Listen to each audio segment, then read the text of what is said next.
Mic open muting. He is daredevil is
Hello, Venkatesh. Is it audible?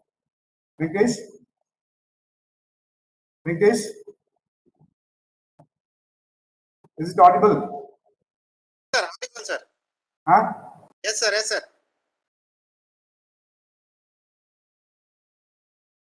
Praveen?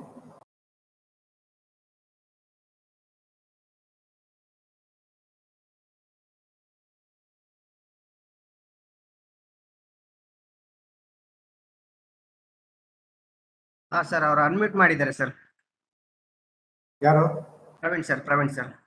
Early. Dayanand, it's 10 o'clock. We will start. Okay. Sir has come now. Yeah. Please, sir. Sir, we can start. Okay. Very good morning to you all. Mangalore University and Institute for Contemporary Studies, Bangalore, ICSB, jointly organizing this very great national conference on India's maritime security challenges and issues. It is a two-day national conference. In this nice occasion, for the inaugural address session, I kindly request Professor Jairaj Amin, Dean, Faculty of Arts, Chairman, Department of Political Science, Mangalore University. Sir, over to you. Very good morning to all of you. Esteemed dignitaries, speakers and participants, ladies and gentlemen. It is indeed my pleasure to welcome all of you to this 2 days webinar on India's maritime security issues and challenges. As you are all aware, the topic of the webinar is extremely important in the emerging security scenario of our country, and given our large seabound trade, the security of sea is closely linked with our general well-being. To discuss the related issues threadbare, we are joined by the country's top experts from the services, business, academia, and industry. Students and others have also shown interest in the conference and have joined in large numbers. I consider it my honor to welcome each one of you to this 2 days webinar. I am also happy to welcome Professor P.S. Edapadithaya, Honorable Vice Chancellor of Mangalore University, to this webinar. Professor P.S. Edapadithaya is a man with many ideas and also a man of action. He is keen on promoting maritime studies at this university, and this webinar is an initiative in that direction. Sir, on behalf of the organizers and all those who are present here, I extend a very warm welcome to you to this program. I am also happy to welcome the brain behind this webinar, Mr. P.M. Heblikar, Managing Trustee of ICSB Bangalore. With his vast experience and expertise in the field, he always felt Mangalore University is ideally suited to develop a maritime studies program and has always encouraged Mangalore University to seriously think in this direction. So, on behalf of Mangalore University and all participants, I welcome you to this webinar. Any conference needs to have a direction, and to provide a direction and highlight critical issues through the keynote address, we have with us the country's leading defense expert and a journalist, Sri N.P. Nalapar. Sir, on behalf of Mangalore University, ICSB, and all resource persons and participants, I extend a warm welcome to you. I also extend a warm welcome to all chairperson and speakers of the conference, registrar and members of the academic bodies of Bangalore University, co-hosts Commodore Uday Rao and Dr. Chengappa, faculty members from Bangalore and other universities, dignitaries and other participants, and students who are present here for the webinar. A warm welcome to the President and Office Bearers of Canara Chamber of Commerce.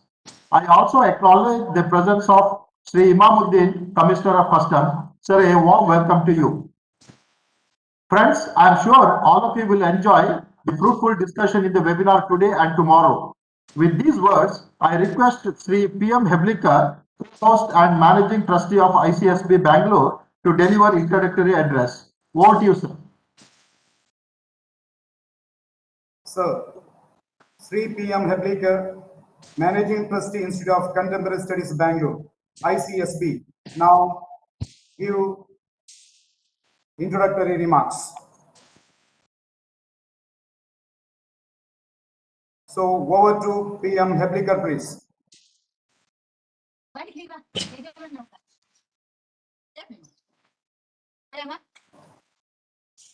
Sri PM Heblikar. Jaira, there seems to be some technical issue with Mr. Heblikar connected, as I can see. Heblikar told me he is already logged in. Okay.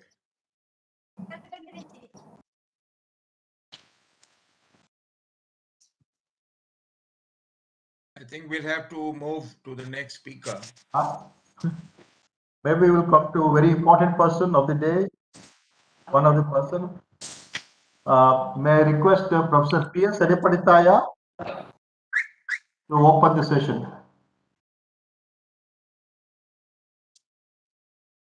Esteemed and distinguished keynote speaker, Sri Madhav Das Nalapat ji, Managing Trustee of the Institute of Contemporary Studies, Bangalore, Sri PM Heblikar ji, resource persons, panelists, and worthy participants of this two-day virtual national conference on India's maritime security issues and challenges. Very good morning to all of you and greetings from Bangalore University.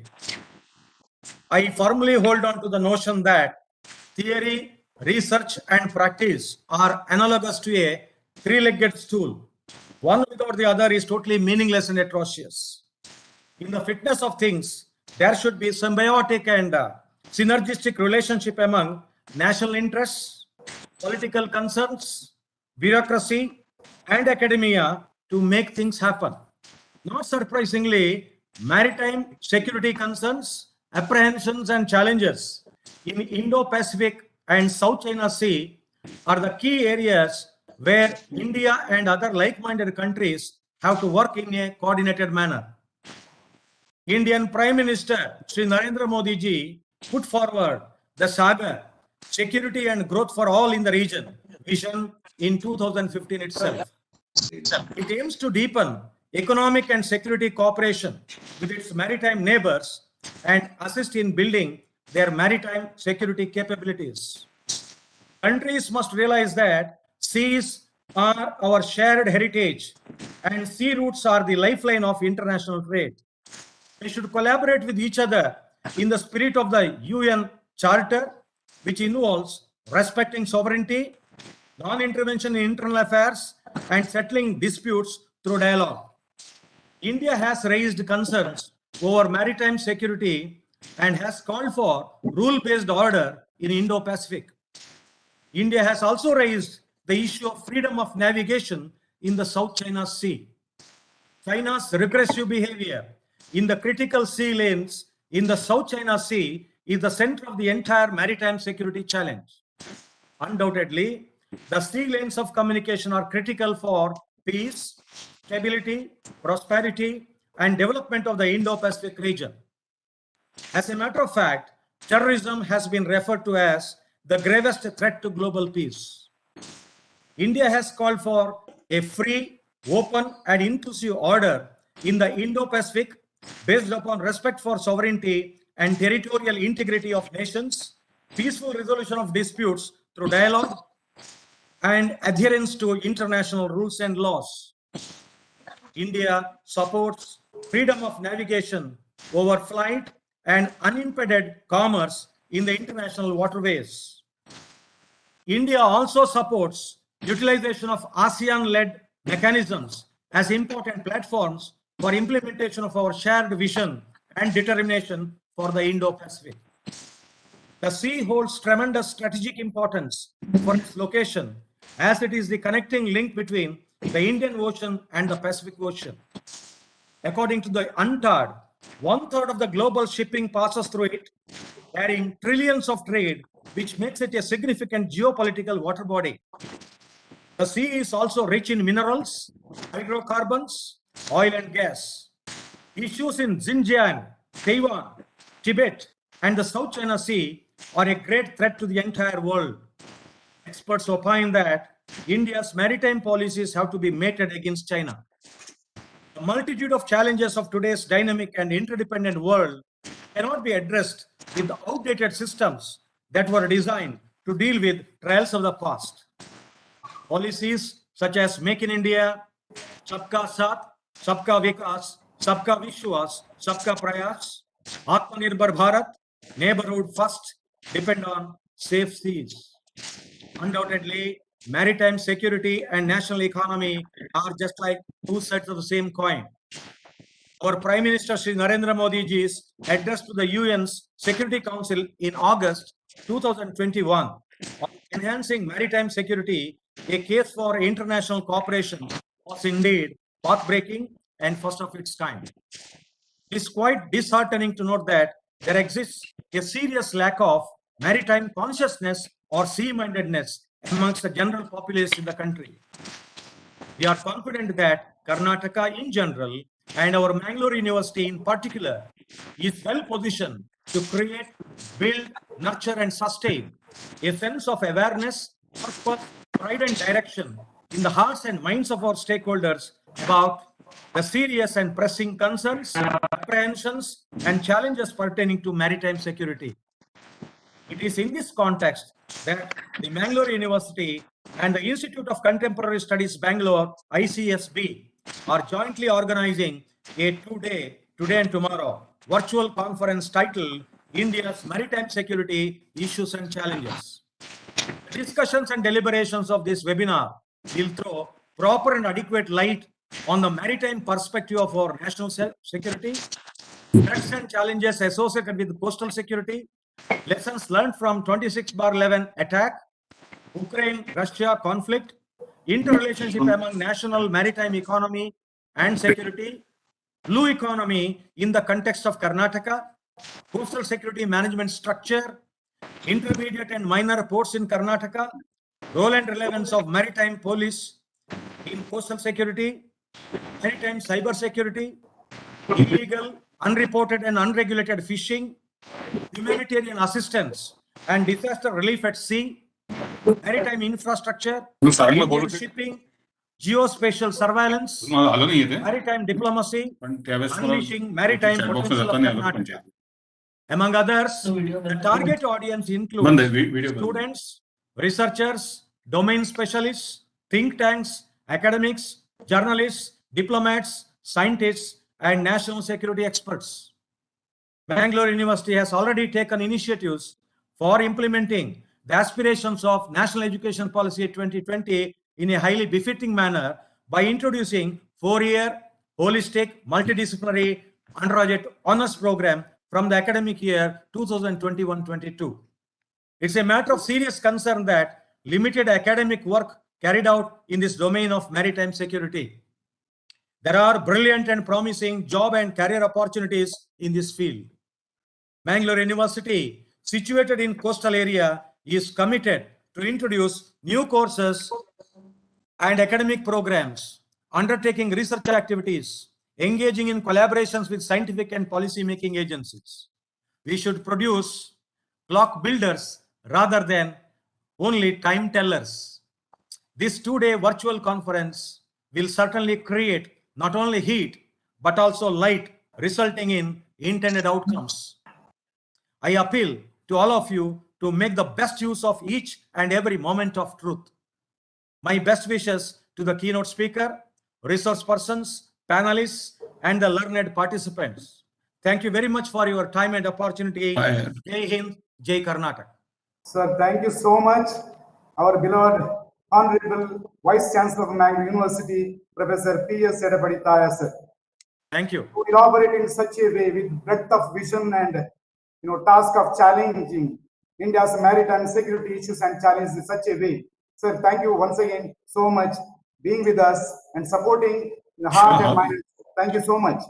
Now, let us move on next an item of the program on national seminar, that keynote address by Sri Madhava Das Nalpat, Professor of Geopolitics and UNESCO Peace Chair, Manipal University of Higher Education. Sir has got potentiality in various manners, being Senior Associate of the National Institute of Advanced Studies, Board Member of the India-China-America Institute, Associate of the United Services Institute of India, Foreign Policy Expert, Gateway House, Indian Council on Global Relations, Member of Advisory Board, India-China and America Institute, Georgia, Member of Resource Board, Center for International Relations, Washington, D.C., Editorial Director, The Sunday Guardian and ITV Network, India, Member, Global Peace Foundation, Member of the Advisory Council, Naveen Hindustan Foundation, New Delhi, Advisor, Asianet Communication Limited, Trivandrum, a noted China expert. He has authorized and authored numerous books and articles and is the originator of several theories such as that of the proxy nuclear state and the emergence of Sino-Wahhabi alliance. Before So thank you very much for that. Yes. So thank you very much for that very detailed and generous introduction. Sir, can you excuse me? Before Nalpad, sir, can you ask Hebliker to deliver introductory remarks, please? Hebliker, please. Hello. Hello. So Hebliker, please. Yeah. Can hear you, Mr. Okay. Heblika.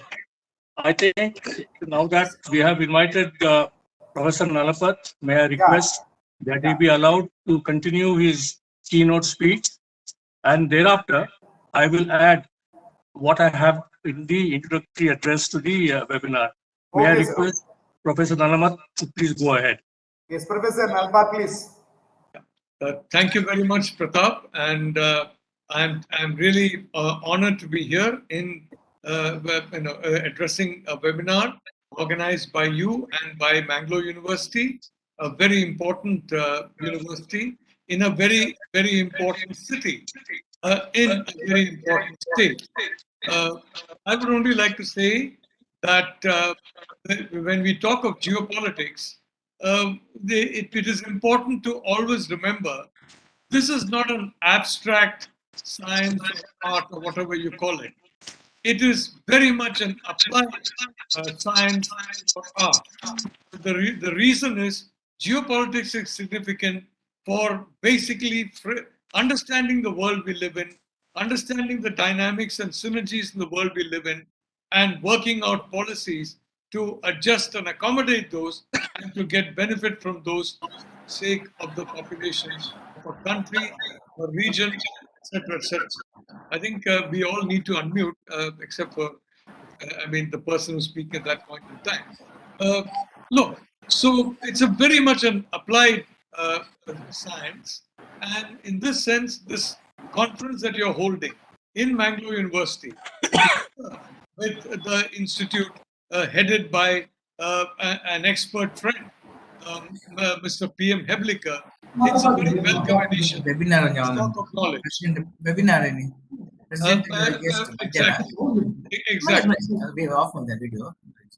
Exactly. Now, I just want to make two or three brief points. And one, of course, is that the importance of Karnataka. Karnataka has been, from the 21st century onwards, from the dawn of the 21st century, from Y2K, you can say, and even previous to that, the 1990s, it was emerging it is the knowledge hub of our country. Karnataka is the knowledge hub of our country. And it's not simply the Bengaluru that is the knowledge hub. It's also cities across Karnataka. Bangalore is a very important knowledge hub where India is concerned, where the world is concerned. Manipal is another significant knowledge hub. And this is the very great importance of Karnataka, that not only concentrated in the capital city of Bengaluru, but dispersed across Karnataka, you have multiple locations that are now emerging as knowledge hubs in terms of access to education and access to the empowerment that is caused by education. This is really, digressing a little from subject, but allow me to say that I have always been very particular about the need to universalize online access. We are talking of universalizing education. The reality is every student should have access to a laptop. Every student in the country, certainly from high school onwards, should have access to a laptop. And this is, and these, and at the same time, programs have got to be designed that ensure that there is a hybrid teaching, because the norm is going to be hybrid teaching, and more, you are going to get the online access as a very important component of empowerment. And empowerment is one of the pillars of security. Maritime security is a pillar of national security, and in national security or maritime security, empowerment of the population is very, very important. In that empowerment, Karnataka has led the way and should continue to lead the way so far as ensuring the spread of bandwidth, the improvement of bandwidth, and the spread of hybrid systems is concerned, and most importantly, access to such hybrid systems, whether it is, it is as important to access bandwidth and to access the internet as it is to access a physical location where you can study, such as the university building that I noticed our young students and young minds are in. So let me go back now to the subject of this conference, which is maritime. And yes, let me go back to the subject of this conference, which is maritime security. And there are a few brief points that I would like to make. One is, we talk about Vasudhaiva Kutumbakam. And Vasudhaiva Kutumbakam is indeed a very noble concept. But I think we need to go into the origin of this particular phrase. And as to my knowledge, it is originated in the Hitopadesa. I think it's something, Hitopadesa is something that needs to be taught in school across the world for the lessons it gives. And I think it talks, if I remember, about a fox, a crow, and a deer. And the fox is trying to tempt the deer into coming to its lair so that the deer can be eaten up by the fox. And the crow is warning the deer, please don't do that. And the fox then says, what are you talking about? It's Vasudhaiva Kutumbakam. We are all one family. So you're only coming into your family by coming into your lair. Why I want to say this, and if, of course, the deer followed the advice of the crow and kept away from the fox and his lair and saved its own life. But the point I want to make is that we all believe that the world should be at peace with each other. We all believe in universal harmony. We all believe that different countries should work in peace and synergy with each other. But the regrettable fact is that in this world, some are foxes, some are deers, and some are, of course, the wise crows far away in the sky, safe, but giving good advice. So I'd like to point out that today's world, we are seeing a very clear schism. When some of us started talking about the schism so many years ago, about Cold War 2.0 taking over from Cold War 1.0, there was a lot of pushback from those who believe in a perfect world. I believe in a perfect world. I believe in a peaceful world. But we are far away from that.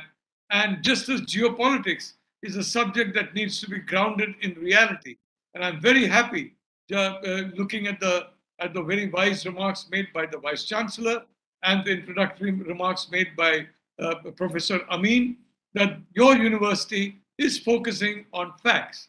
And the fact is, there is a schism that is developing once again, as developed in the world during Cold War 1.0 between the USSR and the US. And that schism is caused by a particular country that seeks to have hegemonic control over the Eurasian continent, the Eurasian landmass.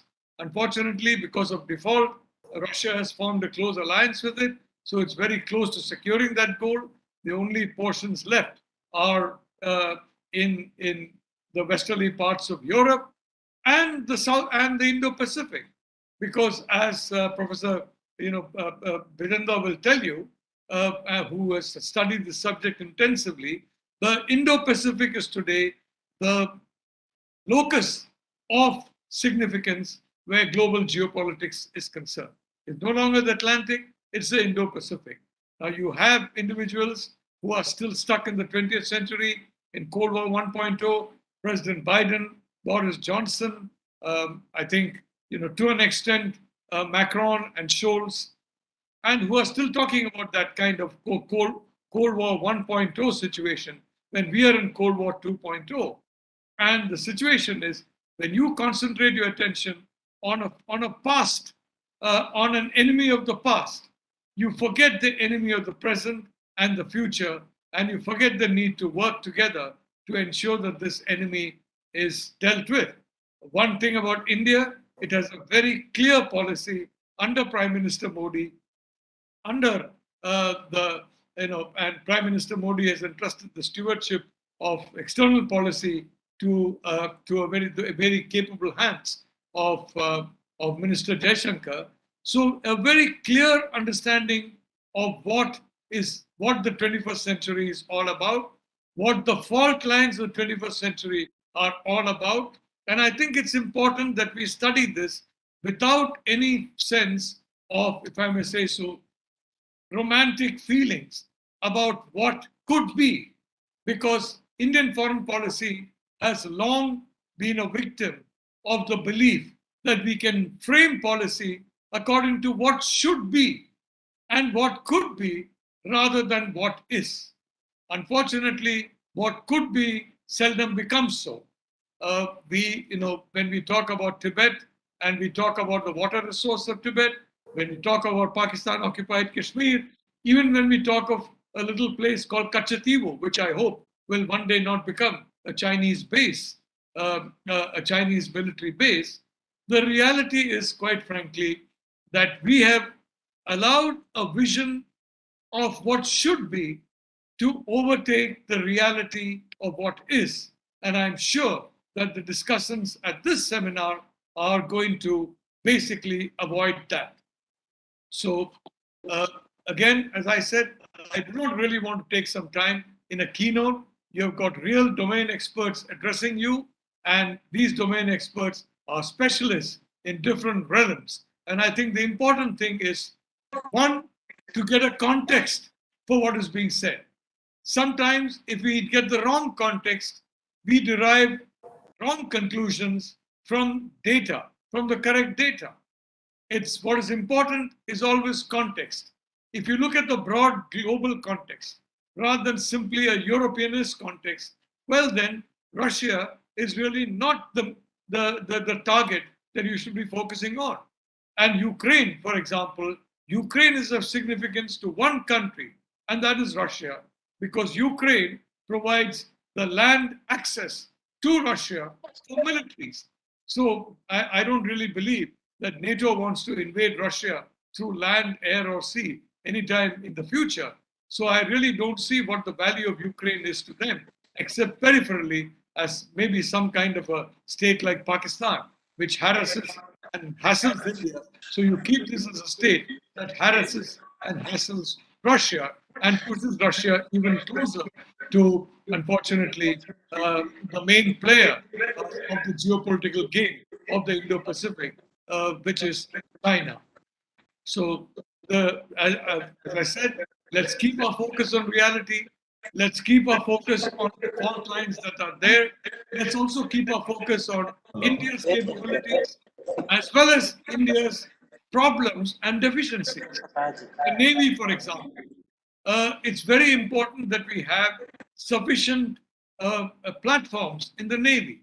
And perhaps one way of getting that will be to ensure a proper system of alliances and ensuring that the ally becomes a little more forthcoming and a little more understanding of the fact that today in this system, all those who are linked in the protection of a free, open, and inclusive Indo-Pacific is no longer my security, my defense. It's our security, our defense. I want to end this by saying one very important thing. Why is Karnataka special? Karnataka is special because it has welcomed everybody. I came to Karnataka as a resident editor of the Times of India in Bangalore way back. And of course, even earlier, I used to visit Karnataka, visit Mysore, visit Bangalore, visit locations here. And what I loved about this state is its welcoming attitude. They do not differentiate between one human being and the other.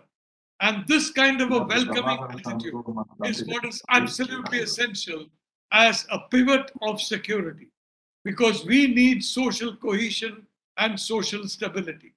We have to avoid fault lines in society that are real or imagined, because today the alliance in India, it is not the Sino-Russian alliance. In the case of the United States, it is Sino-Russian alliance and the Sino-Wahhabi alliance that are active in destabilizing society there.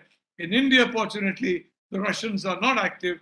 They are friends of ours, thanks to the wise policy followed by Prime Minister Modi and implemented by External Affairs Minister Jaishankar and others. But the reality is, there is an effort to widen fault lines in society, to make imaginary fault lines real fault lines. And because what is real? Real is in the perception of the individual.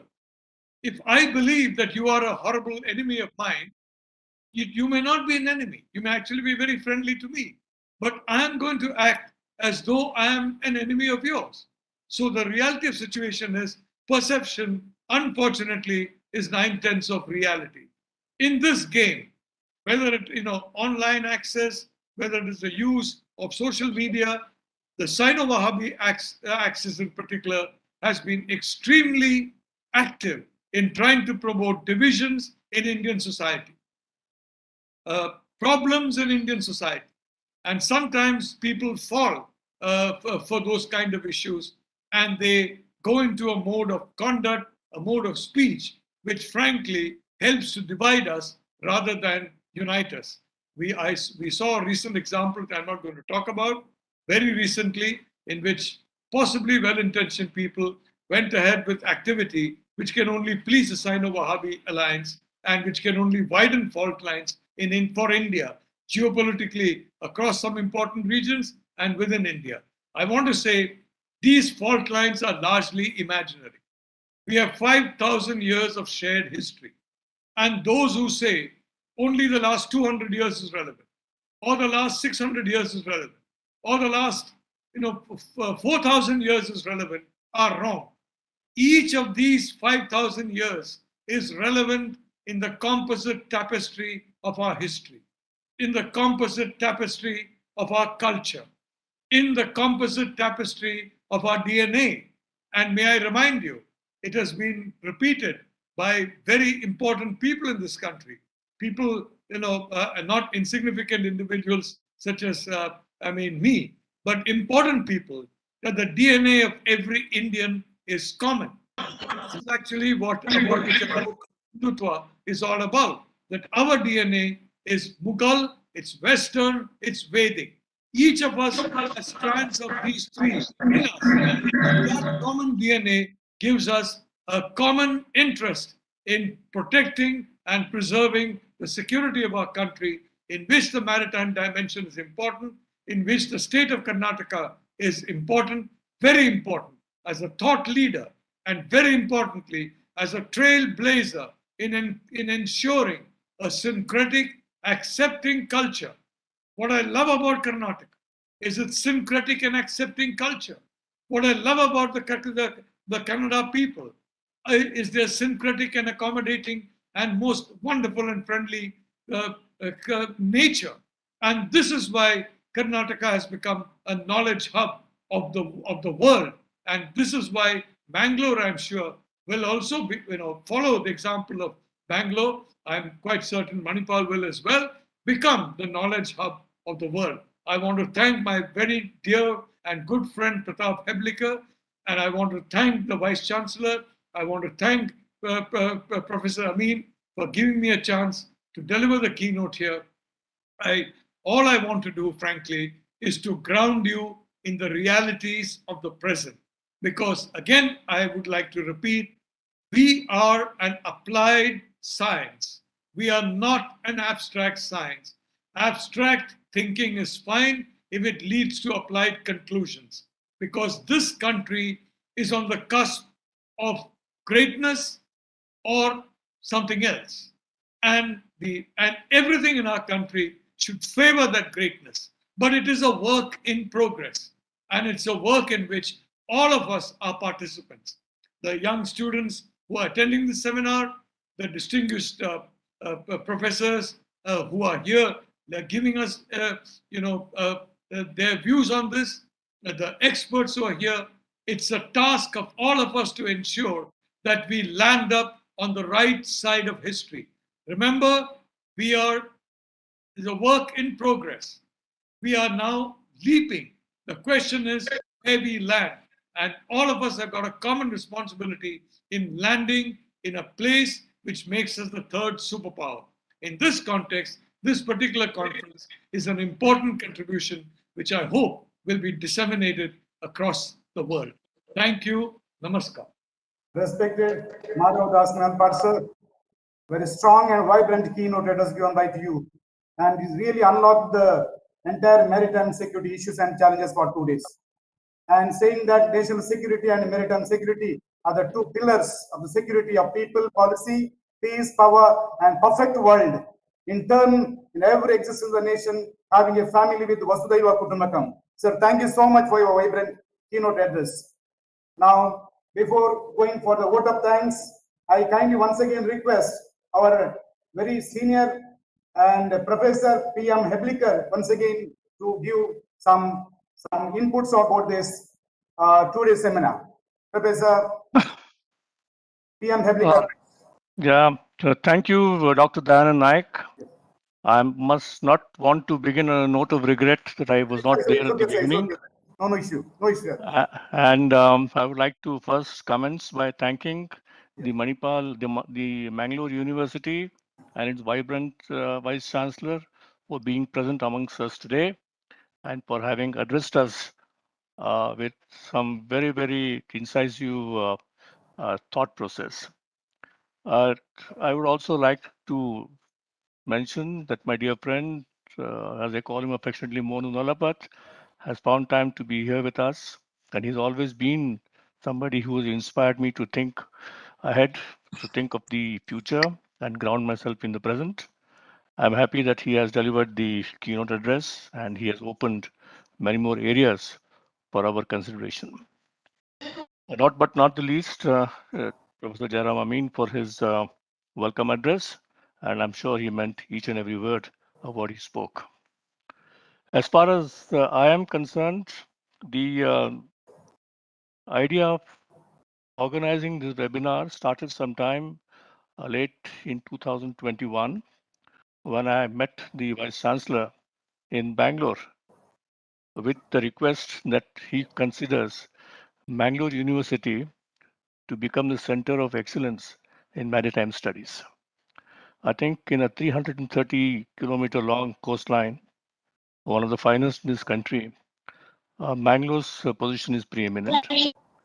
And it even gets more significant when the military reorganization takes place, and where we all have heard that Karnataka perhaps will become the home to the Maritime Command. In that case, there's vistas that open not only for the military to become more prominent, but also for the civilian population to partake of the activities.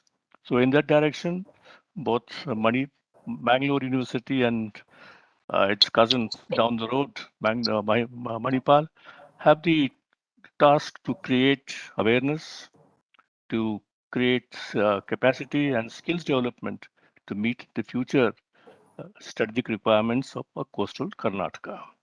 So it was in that frame of mind that both myself, Commodore Uday Rao, and Professor Changappa met the Vice Chancellor, and I was not surprised. And he readily agreed to take this thing forward.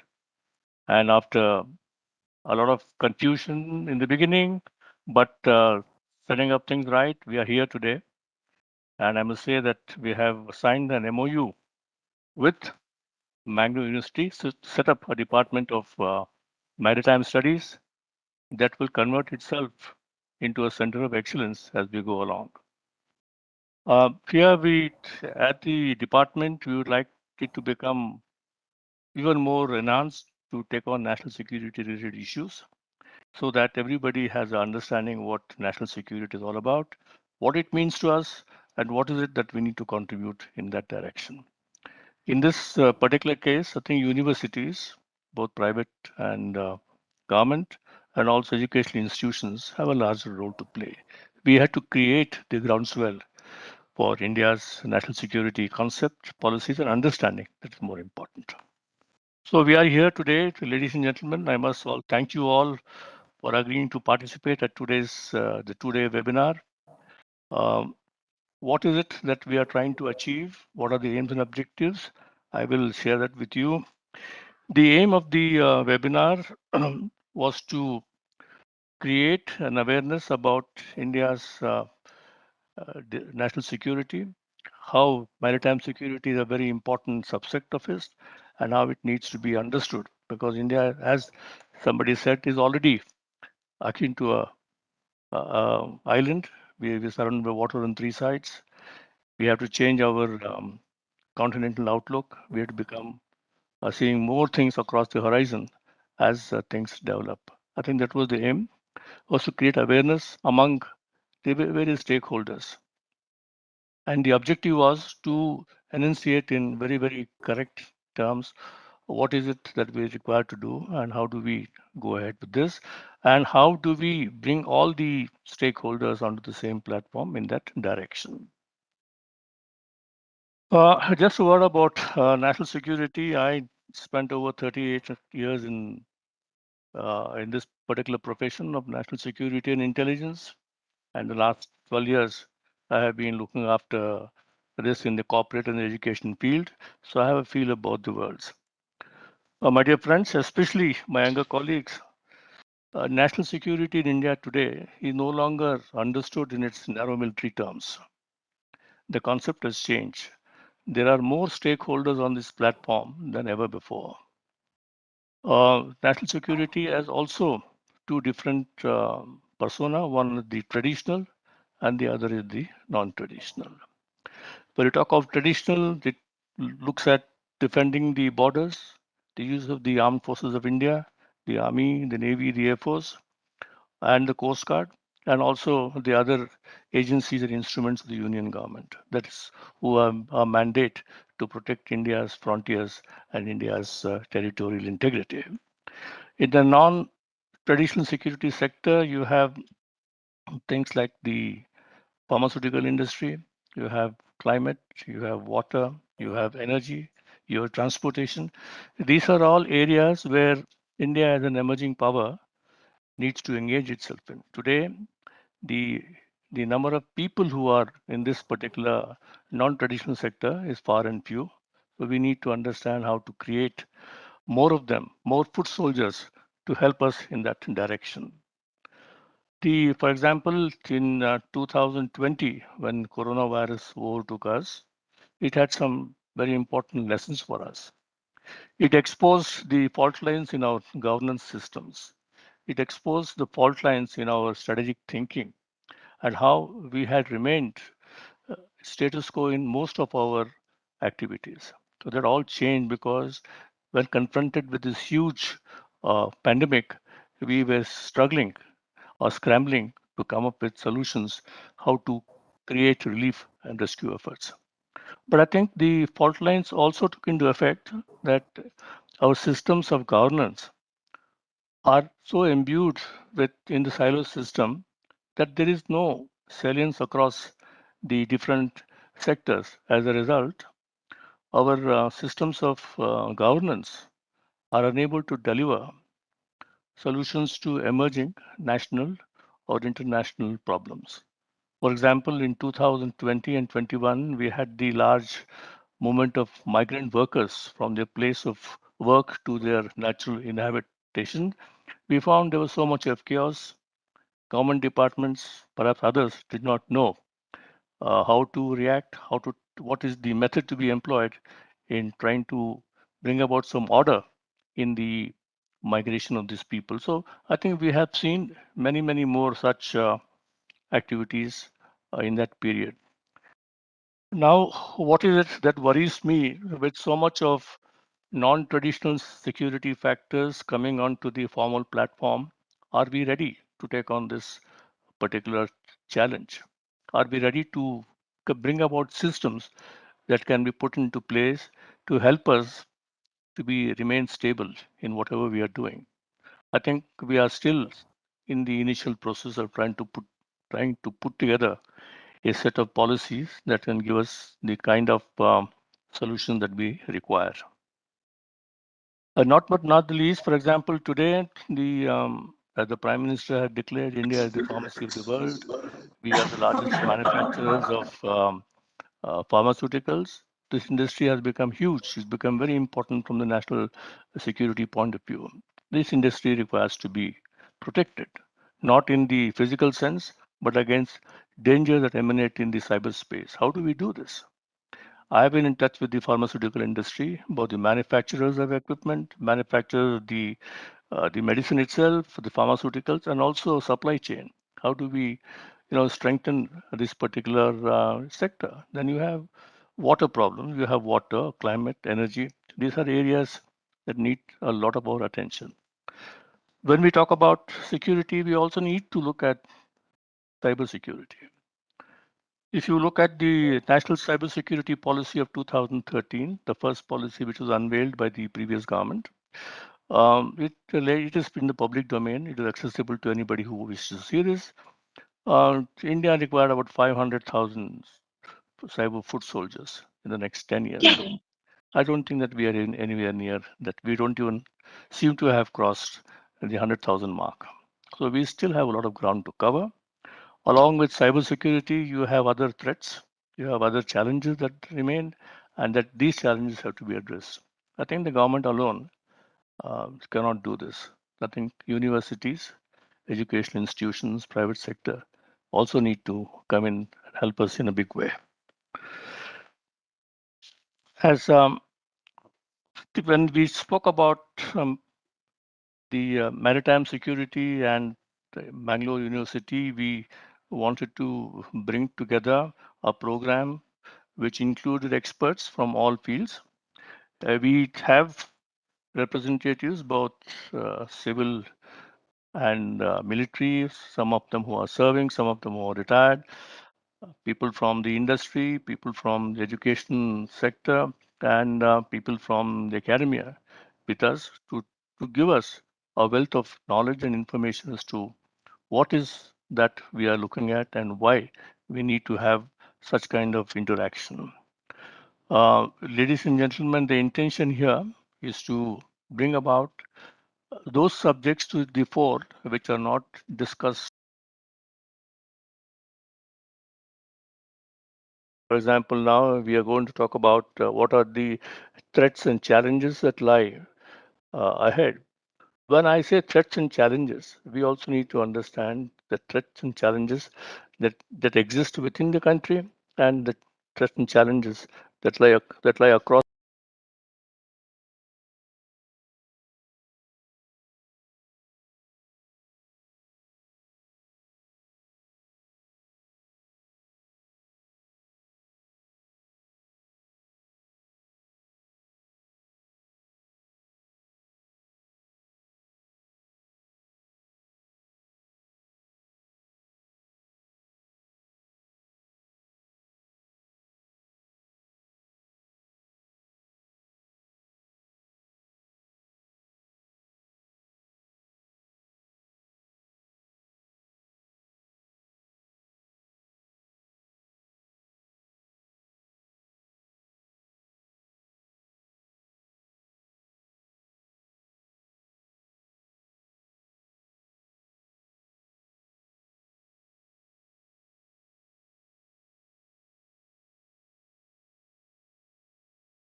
for distinguished service on Independence Day in 2014. Sir, we are indeed happy to have you with us and also, chat this, this particular session. So the floor is open to you, and you might actually, we are well within our time, so you may continue up to 1 o'clock. The floor is yours, sir. Thank you, Mr. Jairaj. Can you hear me? Yeah. Thank you very much for that introduction. Esteemed dignitaries, speakers, participants, ladies and gentlemen. Welcome to this first plenary about India's national security and maritime perspective. In the opening session, we heard eminent speakers talking about national security, national interest, and making them understand as how important is maritime security as a subset of national security. Well, to talk about it, we have 4 speakers for this session. Together, they bring immense experience and scholarship. The first speaker is Commodore Uday Rao, a familiar name for all of us, but still some milestones need to be highlighted. In his 36 years of service, he commanded 3 frontline vessels. Then he was Iron Commander in the northern Sri Lanka during IPKF operation. He has the distinction of having served as a director in the Cabinet Secretariat, where he set up Maritime Division, and another significant appointment being as a diplomatic appointment in Fiji Islands. He's been associated regularly with the training, that's training of Marine Police and Customs. So I welcome Commodore Uday Rao to come with his first presentation on perspective on postal security. Thank you. Commodore Uday Rao. Yeah, thank you. Venkatesh, I am sharing my screen. Sir, 1 minute, sir. PPD. 1 minute, sir. Okay. Okay.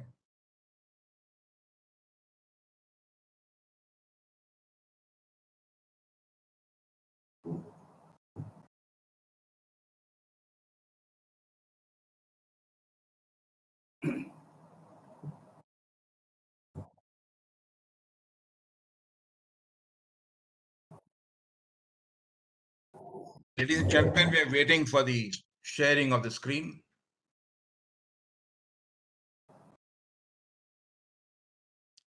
You I'll can be sharing screen from here. You can start sharing. You can start sharing, sir. No, it says you can't share content unless the host permits you. No, we will actually let you in. Huh?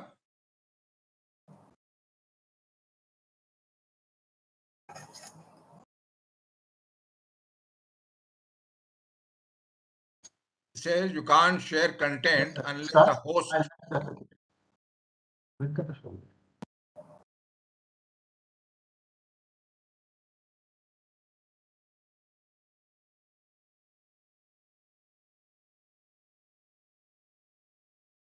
Okay, sir. Now on, sir. Okay, sir. Okay, thanks.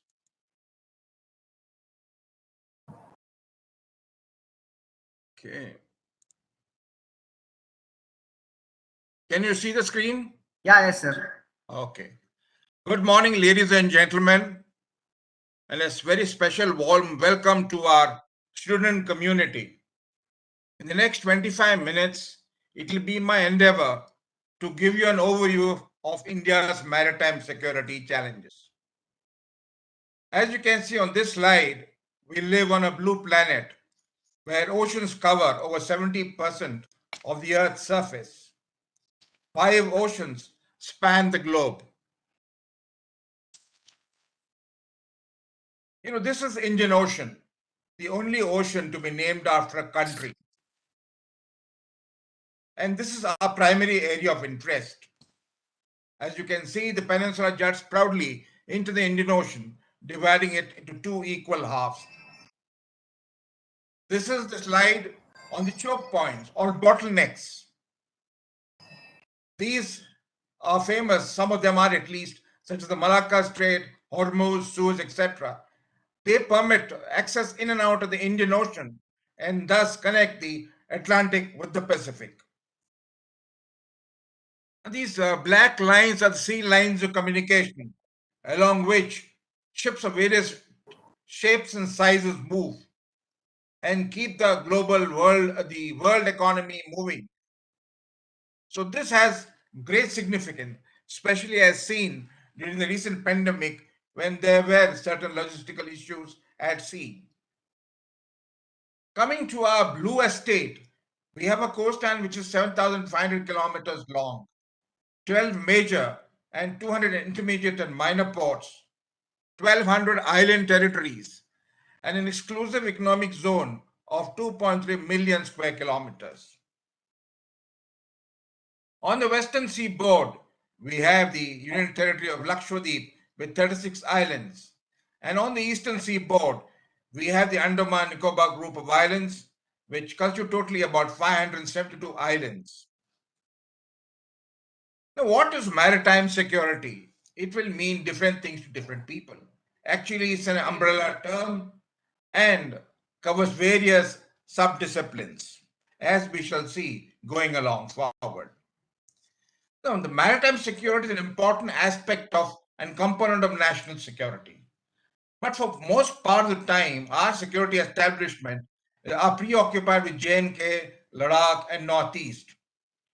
However, maritime security has gained attention in the last couple of years, notably from 2611, the surge of the Chinese Navy into the Indian Ocean region in 2008, and post 2014, when the new BJP government came into power. Now, just for information, India's trade, 95% by volume and 72% by value, goes across the seas.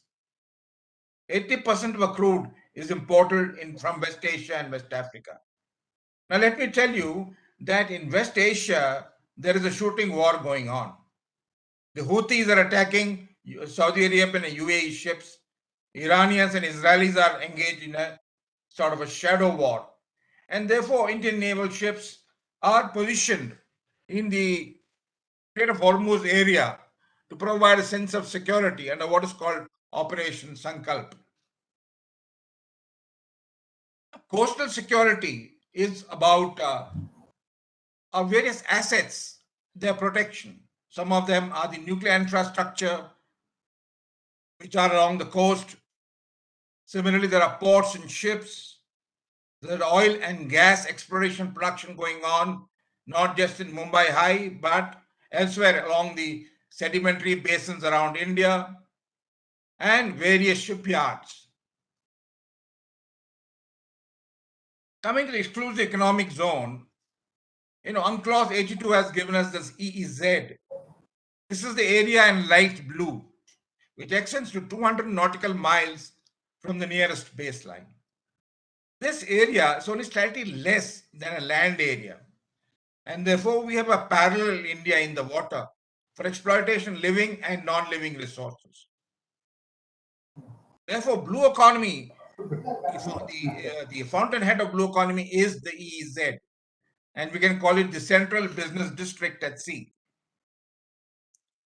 Now, blue economy, of course, involves fisheries, shipping, containers, tankers, oil and gas, cruise tourism, cruise vessels, water sports, and so on. One thing is very clear, that a nation's economy and maritime security are very closely interlinked, especially for a country like India, covered by water on three sides. Maritime security is insurance for national economy. Now, there is some recent maritime initiatives taken by the government are Look East to Act East policy, Neighborhood First policy, Sagar, or security and growth for all in the region, enunciated by our Honorable Prime Minister in 2015 when he visited the Indian Ocean Islands. The Sagar Mala project, which is port-led development, Maritime Vision 2030 about the merchant marine, the Indo-Pacific policy, the quadrilateral security dialogue. Ladies and gentlemen, all in the maritime medium is the backbone in almost all of the above. Of course, you are familiar with Indo-Pacific, which is really a theater, and the Quad, which is a construct. The recent Quad summit in Tokyo 2022 would be fresh in your minds. But it is not my intention to cover these in any great detail, since there are other speakers, notably Admiral Sinha, who will speak about it later.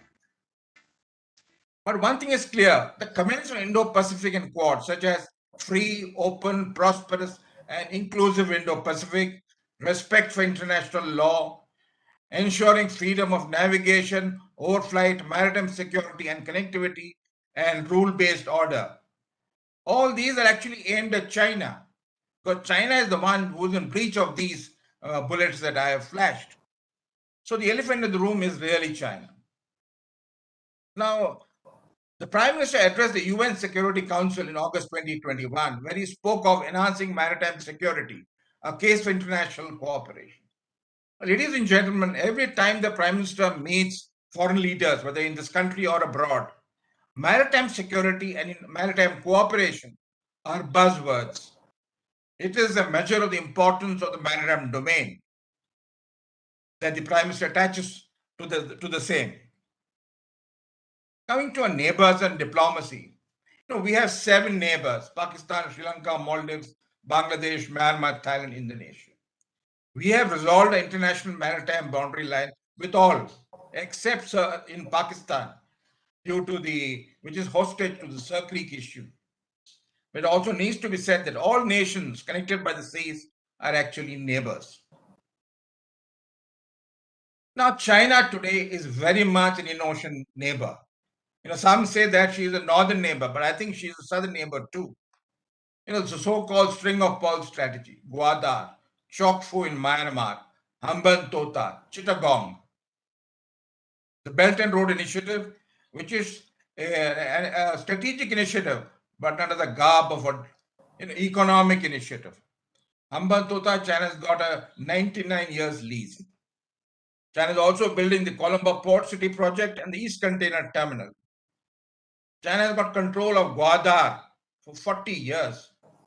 The CPEC, starting from Gwadar, and the CMEC, China Maritime Economic Corridor, starting from Chokfu in Myanmar, are basically measures to overcome Malacca dilemma. And Djibouti is the first Chinese overseas base. Now, on the slide to the rightmost, you will see Chabahar, which is west of Gwadar, and the port of Dukum. These are some measures that India has taken. We have built a port in Chabahar called Shahid Behesti. So these are some measures that we are taking to tackle China. Coming to Maldives, which in our southwest, roughly 400 nautical miles. See, today Saudi Arabia is spreading Wahhabism in Maldives. Pakistan is radicalizing Maldives. China is in possession of some islands, notably Fedu Finolu, which is northwest, a couple of miles northwest of Male, the capital Male. And in recent months, somebody is planning an India out campaign. Hopefully, the tide will turn and we will come back to our eminent position in Maldives. Sri Lanka, of course, is on fire and is boiling. Economic refugees are pouring in. India, like a good neighbor, has given loans, credit line, and currency swap. And we also have sent ships and aircraft with petroleum, food, medicines, and fertilizers. But one problem is in the Park Bay Beach, where we have traditionally had problems with fishermen. Now, Kachatevu is in the news. There is talk of reverse, lease, talk of licensed fishing, etc. But the issue is simple: Kachatevu or no Kachatevu, our fishermen cannot cross the IMBL to fish in the waters of another sovereign country, which is what we seem to forget. Coming to the Bay of Bengal, our neighbors there, Bangladesh and Myanmar. In the inset, you will see Chokfu, which is the start of CMEC. Chokfu is not too far from the Andaman Nicobar group.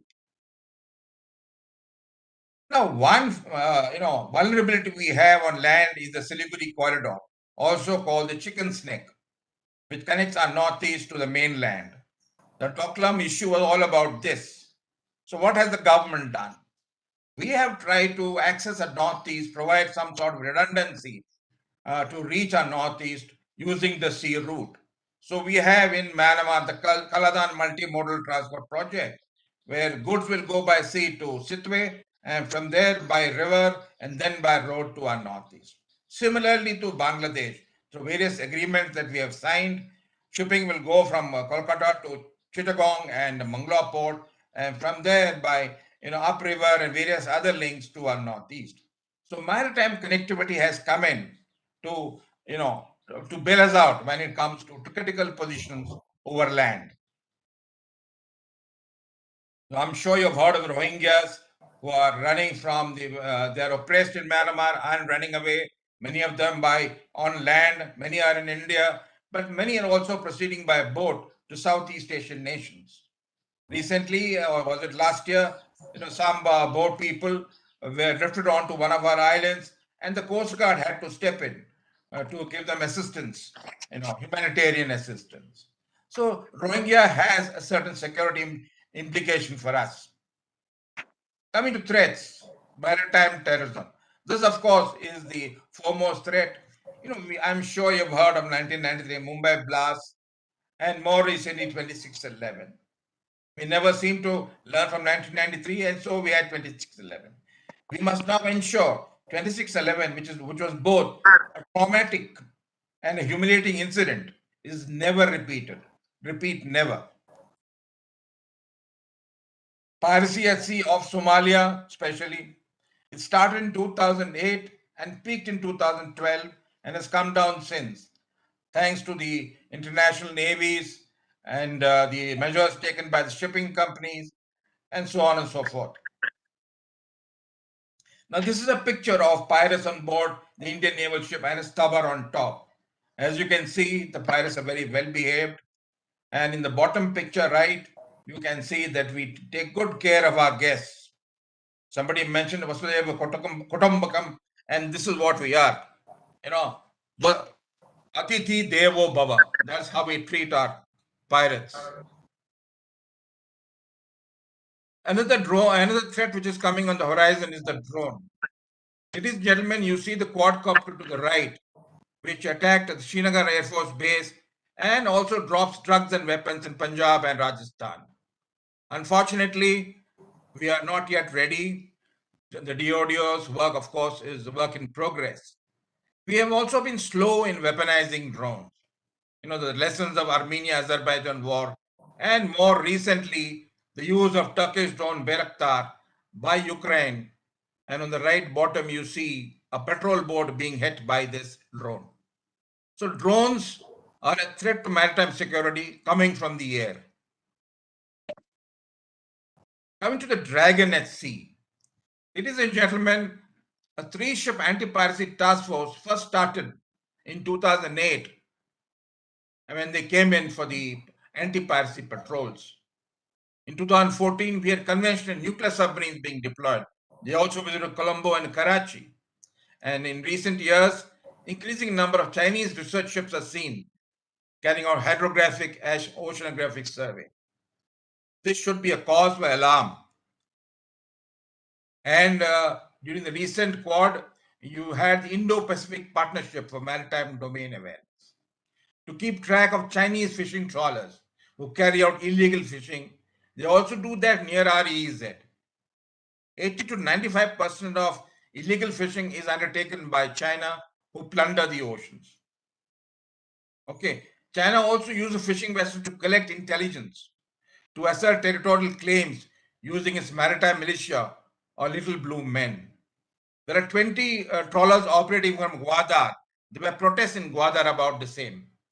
Many times they go dark, switching off their transponders, and I'm glad that the Quad have decided that commercial satellite and existing information sharing arrangements will be used. Now, why is China coming into the Indian Ocean? What is the vulnerability? It is because she imports 80% of her crude, like India, from West Asia and West Africa, which passes through the Indian Ocean region and the long logistic tail of 5,500 nautical miles to her east coast through the Malacca Strait. China is often mentioned about the Malacca dilemma. And we are very well positioned to interdict Chinese vessels. How do we interdict? If there's a need, if there is a pressure in the north, we can stop a Chinese ship. We can board it. We can search it. We can seize it. Of course, it will have an impact elsewhere, maybe in South China Sea. But we can do a graduated response. That is the plus point we have in the Indian Ocean because it is next to us. Therefore, ladies and gentlemen, the defense against China in our north and east lies in the Indian Ocean. Now, another thing is the Andaman Nicobar Group, and the Andaman Sea. I think the Andaman Nicobar Group are a bulwark against China and springboard against China into the South China Sea. They are spread about 700 kilometers north to south, the various islands. We have 4 airstrips, Anas Bahasa, Port Blair, Karnikubar, and finally Anas Bas, which is on the southernmost airport. Okay, unsinkable aircraft carriers, somebody call them. The important thing to note is that when Chinese vessels indicated by the red arrow go in or come out, we are positioned in the north at Anas Bas, and in the south we have an arrangement with Indonesia at Sabang port. So they will have to pass through this 19 nautical miles channel, and we can have them under our surveillance. On the top, you see a P-8 India Boeings, which are normally keep track of Chinese vessels. Also, recently we fired the BrahMos from the Andaman Nicobar group, and that should send a message to China. India's distant maritime strategic areas. Ladies and gentlemen, we have a pioneer status in seabed mining, which is about 1,000 nautical miles south of Cape Comorin or Kanyakumari. The government has recently announced a deep ocean mission, the flagship program, which is Samudrayan, and involves making Matsya a submersible which can go down to 6,000 meters. The US, Russia, China have already done this. We're only playing catch up. In the Antarctica, we have 3 stations. However, Dakshin Gangotri is now defunct. We have Maitri and Bharati, where Indian scientists carry out research year-long on the polar ice cap, on climate change, sea level rise, etc. In the north, we have something called the Himadri Research Station, indicated by the red star. We are an observer in the Arctic Council. Now, this is very important. We have scientists there. Important. Why? Because we have a North Sea route opening up due to climate change, due to the ice cap melting. And this is of very nice benefit to China, actually. Nevertheless, we'll have to study, and maybe we can work with the Russia, because Russia is very well placed in this aspect. National Maritime Domain Awareness Center. This is at Gurgaon. Okay, this is manned, yes. And what are the platforms that feed into it? We have the P-8 India Boeing, which can remain aloft for almost 12 to 18 hours a day. We have the Dornier, which is used for coastal surveillance. Coast Guard too flies the same. We have UAVs, we have coastal radars. So these are platforms. They have their own sensors, be it radar, be it sonobuoy, etc., infrared, which feed to the NC3I. In the neighborhood, we have a coastal security network with Sri Lanka, Seychelles, and Mauritius, and also Maldives, Bangladesh, and Myanmar. So we are communicating with them on a real-time basis. So the NC3I is manned jointly by the Navy and the Coast Guard, communicates with 51 naval and Coast Guard stations. The IFC keeps track of all military vessels and asymmetric threats, and passes analyzed information. This IFC is linked with similar organizations in Singapore, Madagascar, Abu Dhabi, Solomon Islands. We also share white shipping information, which is legal information about commercial shipping. So once we know what is commercial, what is legal, then we can infer what is illegal. We have something called the Rukmini, which is a communication satellite, which is a part of the maritime domain awareness and links us with vastly dispersed forces of the Navy and the Coast Guard. Now, the Galwan incident and the Russia-Ukraine war has shown us the importance of satellite imagery. Unfortunately, we do not have a defense space agency. We only have, we have a defense space agency. We do not have a defense space command as yet, which is what the armed forces have been asking about. Some satellites can also be used for maritime surveillance satellites. I am sure Professor Paneerselvam will speak about this tomorrow. Coming to intelligence, we have a NS-led trilateral intelligence sharing with Sri Lanka and Maldives. May include Mauritius and Seychelles in due course. Unfortunately, what happens is that there's been a lot of back and forth on this issue due to changing political fortunes. Kindly switch off your mic, please. We have strategic arrangements with Japan, Australia, US, the logistics supply agreement or similar agreements, which gives us access to Diego Garcia, Guam, Djibouti, etc. We also have the 2+2 dialogue. In France, we have the Pirav Garu, please switch off your mic. We also have logistics supply agreements with France on Reunion, Mayotte. Maybe we could visit those places and use them to our advantage. Where, of course, Vietnam is the pillar of our Act East policy. Maritime cooperation, very important, as the Prime Minister said. We do not, the seas are very large, we don't have enough resources, so we cooperate with friendly nations. Overseas deployment, our ships are constantly on overseas deployment. Port visits, we have joint exercises with foreign navies. Exercise Malabar is a flagship exercise. Exercise Varuna. We do EZ patrol in Seychelles, Mauritius, etc. Humanitarian assistance and disaster relief, naval training, preparation of nautical charts with friendly countries. And of course, we gift, under capacity and capability building program, we do give patrol craft and helicopters and ships to our friendly countries.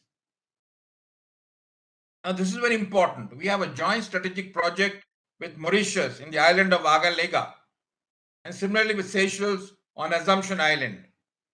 The one on Seychelles may not be progressing very well due to political reasons. We also have a listening post in Madagascar. And these are all of use to us in keeping the Indian Ocean under surveillance. Maritime governance. We have a number of maritime stakeholders. It depends on how you count them. They are ministries, department, agencies. Many a time there are issues of coordination and control. Thankfully, the government has appointed a National Maritime Security Coordinator just recently. 8 years, but this was announced 8 years after the BJP government first announced a National Maritime Authority in 2014. Nevertheless, it has come, though a bit late. We have a 3-tier coastal security framework, where the Marine Police is on the inner circle, Coast Guard is from 12 to 200, and the Navy beyond 200 nautical miles. This is a picture of our fleet at sea and undergoing operations. And here, this is the Indian Coast Guard, a sister service, so also the lead intelligence agency at sea. I am of the firm opinion that the ICG should be moved under the Ministry of Home Affairs and made exclusively responsible for coastal security. This is the Marine Police and Indian Customs. There are 13 coastal states and union territories, each has a Marine Police. I have had the good fortune of training the Marine Police and Indian Customs in 1 or 2 states. I must tell you, the youngsters are very good. Unfortunately, they have many issues in terms of not having a seagoing cadre or not having a training establishment. But despite this, they do fairly well. In conclusion, ladies and gentlemen, all I can say is that China is at our doorstep. There is China-Pakistan collusion and axis. Internal security problem in India is worrisome. And several months after General Rawat's demise, we do not yet have a CDS. Theatre commands. One is not sure what is the progress. There will be a maritime theatre command, which will be headquartered at Karwar. About intelligence, Galwan, 2611 and Kargil do not inspire confidence. I think we require radical intelligence reforms. We require a whole of government approach. Atmanirbhar Bharat. Suddenly we have become Atmanirbhar Bharat. It cannot happen that way. I think we need to make haste slowly. The DRDO particularly, has had problems. and we need to permit specific imports of critical equipment. The lessons of the pandemic and lessons of Russia-Ukraine war have to be incorporated for a good maritime strategy. Our defense budget is less than 2% and needs to be increased. The Navy just gets 14% of the budget, 1/4. The first aircraft carrier is now almost ready and will be commissioned this year. But unfortunately, there may not be a second carrier due to lack of funds. And ladies and gentlemen, please note, in the next decade and a half, China may have up to 6 carriers. And one of them definitely will come into the Indian Ocean. Why? Because they don't require carriers in South China Sea. They've already militarized several islands with SAMs and SSMs, Subi Reef, Fiery Cross, and one more. They're heavily militarized. So the carriers are not meant for China Sea. They will definitely come to the Indian Ocean. And that time we shouldn't be without enough number of carriers. To end, ladies and gentlemen, India's destiny is linked to the seas around her. And therefore, the government and the people of this country will have to find the money for maritime and other security. Thank you so much for your patience. Thank you. Wishing you fair winds and calm seas. May the Lord of the Sea, Lord Varuna, bless you all. Thank you so much.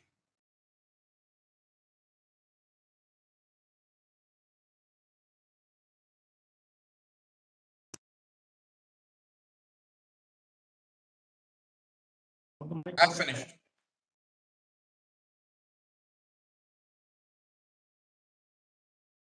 Okay. Thank you, Commodore Rao, for that insightful overview of maritime and coastal security.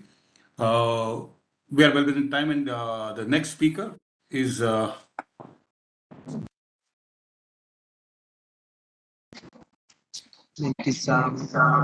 Captain Himandri Das. The next speaker is Captain Himandri Das, a serving naval officer and senior fellow at National Maritime Foundation. He holds an MPhil degree and in National Security Studies and postgraduate degree in Nautical Sciences, and also a PG diploma in Maritime Law and HR. He's also pursuing PhD program in NWC Goa. He has authored several doctrinal publications and a book, Coastal Security Policy Priorities for India. This book was published in 2019. May I request Captain Himandri Das for his presentation, please. Thank you very much. Can you hear me and see me, sir? Yeah, sure. Sir, I don't have the rights for my presentation yet, so if the admin could help me with those. Sir, 1 minute, sir, 1 minute.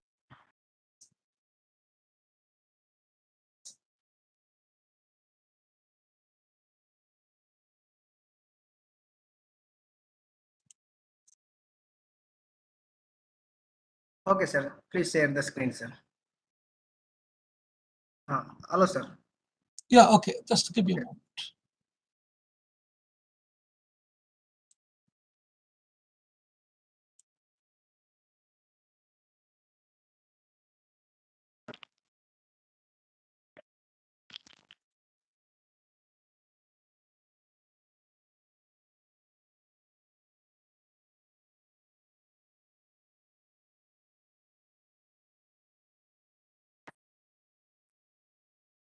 What happened? Any problem, sir?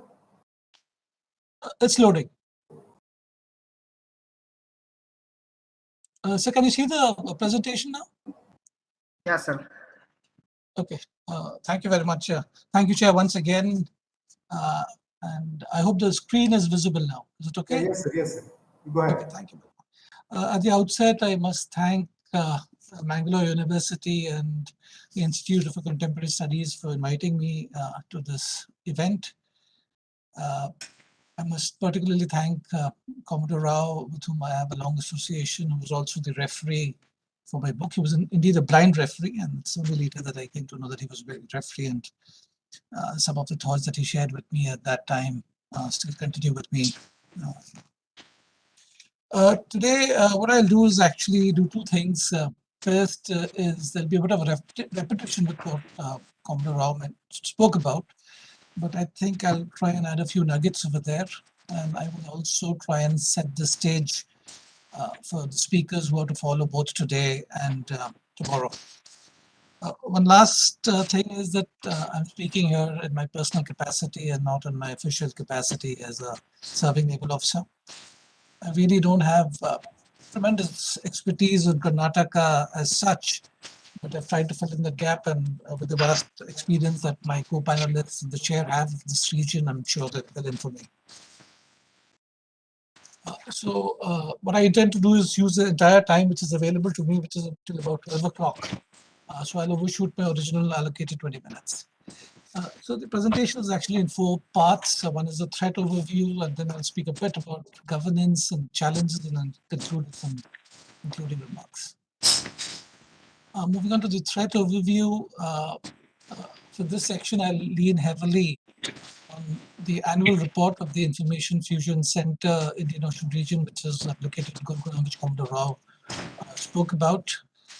And what you see is the state of piracy in the Indian Ocean region. You see piracy in the Gulf of Aden and Horn of Africa has actually been suppressed. There no longer exists a UN Security Council resolution with regard to international deployments in that region, especially in the territorial seas of Somalia. However, it would be good to recall that in 2010, piracy did spread more than 1,000 miles from Somalia into our exclusive economic zone, and effective counteraction by the Coast Guard and the Navy led to the reversal of this eastward movement of pirates. It would also be instructive to note that the entire prosecution and investigation of this pirates was undertaken by Maharashtra police, who at that time were responsible for investigating crimes in international waters. But if it was to happen today of Karnataka, it would be the Karnataka State Police which would have to do the investigation and prosecution of these pirates. The second element is about armed robbery. Armed robbery differs from piracy in the sense that it takes place in the territorial seas. For the last several years, India has been in the top 5 countries as far as armed robbery is concerned. The figures are not large. They generally are less than 10. For 2021, it was just 2, one incident in Haldia and one in Kandla. And by and large, there are incidents of petty theft. As far as I know, there have been no incidents of armed robbery in Karnataka for the last 15 odd years. There could have been a few petty incidents, but not major enough to be reported to the International Maritime Bureau, etc. Notwithstanding, we've had a few incidents in Kerala, and it doesn't take long for criminals to gang up together and explore new areas of criminality. Insofar as smuggling is concerned, if one goes to the reports of the Information Fusion Center, we have smuggling in an entire range of issues, from turmeric and cigarettes at one end of the spectrum to strategic commodities at the other. And drug trafficking in particular has become a problem area. As we are all aware, we are located between the Golden Crescent and the Golden Triangle, and the maritime routes which originate at the Makran coast, also known as the southern routes, extend across the Arabian Sea, both the westward and the eastward side. The route passes fairly close to Karnataka and our western coast. To the best of my knowledge, I don't think there have been any apprehensions in Karnataka per se, but they have happened off the LNM Islands and I think of Kerala as well. So it doesn't take long for this. The modus operandi of these are quite dynamic, and they can just shift tactics quite often. In addition to apprehensions which are taking place at sea, I think what's an increasing concern is the large number of apprehensions that are taking place at ports and airports. A few headlines are flashed, and I was just going through a newspaper piece which said that there have been, I think, 4 major apprehensions this month itself. In addition to drugs, over 2019, 20 as well as 21, we've had items which are banned by the Director General of Foreign Trade, not banned, regulated under the SCOMET list or the strategic list, have also been apprehended in certain ports. Presently, most of the apprehensions are taking place in ports in Gujarat, like Kandla, Mundra, Mumbai. However, as pressure builds up in these ports, it could shift elsewhere as well, and ports in Karnataka could also be exposed to such security threats. Insofar as illegal fishing is concerned, in the Indian Ocean region, Southeast Asia is the hub of illegal fishing. Commodore Rao in the previous presentation spoke of issues along the IMBL with Sri Lanka, which has been there for a while, especially after the Sri Lankan civil war. And elsewhere, the distribution of illegal piracy is almost equal. Of particular, or what is unique to perhaps Karnataka from the readings that I have done, is the issue of something called domestic illegal fishing, which fishers from neighboring states are undertaking in the territorial seas of Karnataka.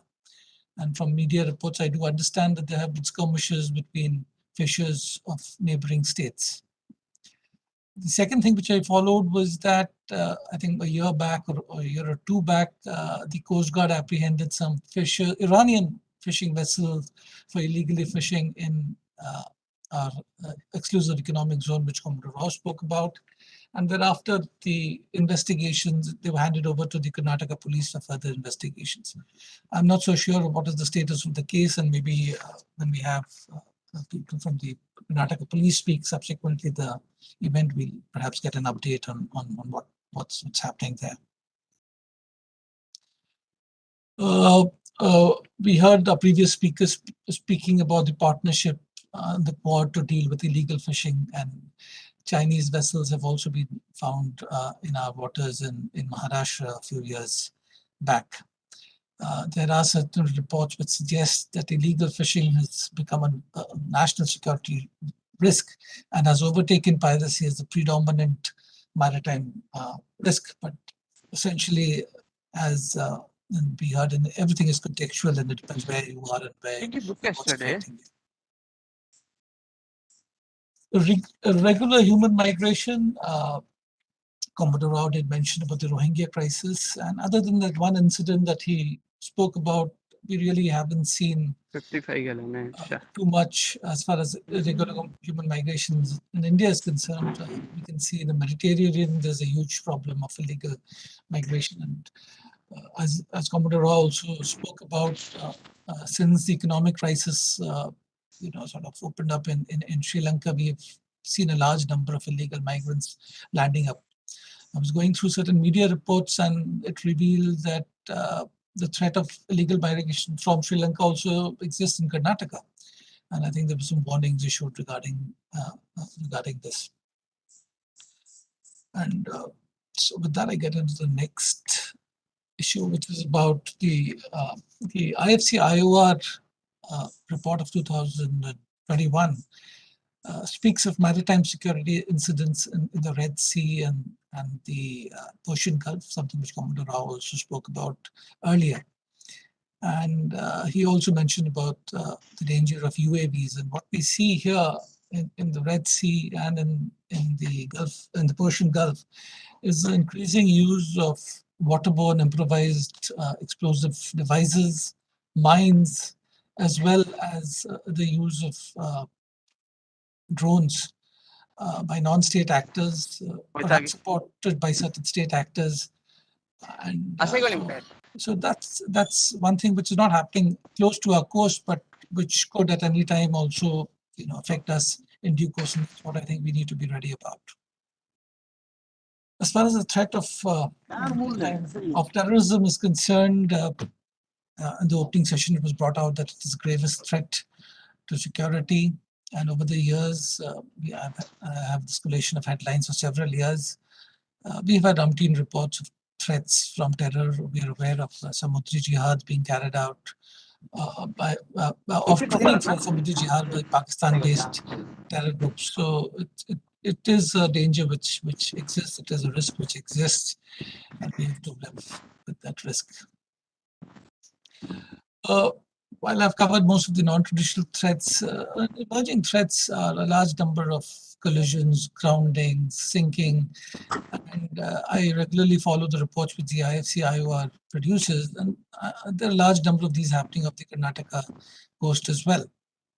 And why I mention this is also because of the fact that generally the response to these involves security agencies, the police, the Coast Guard, the navies in some cases, and it affects the human and environmental security of the state itself. And so I conclude this with my final slide in this section, is that if we actually count the number of maritime crime, it's not even categorized as a separate category of crimes in the National Crime Records Bureau. But it's just a small handful compared to the lakhs of cases that are registered on land. Yet, as 2611 will remind us, that some of these events which are very, very rare and which possess a threat to our security and the well-being of our people. So the 5 points that I'd like to make is that there is a nexus between various criminal elements, and the Mumbai blast of 1993 is the classic example where smugglers were induced to carry out terror activities. There's increase of use of violence at sea, if you look at it global, whether it's by pirates or terrorists, etc. Maritime crime is essentially transnational. If you look at illegal fishing or you look at drug cartels, it's the drug cartel involves a whole number of countries who are there. And if you look at the example, there's increasing complexity and there's a multi-dimensionality which is appearing, and which we'll have to deal with it, whether it's underwater threats or it's threats from the air. And finally, I think there's no place for complacency. Sometimes we get this feeling that there are not too many things. We really don't need to get worried. Mumbai 93 hit us, 2611 hit us, and we don't know when we will be hit again unless we remain prepared to deal with these things.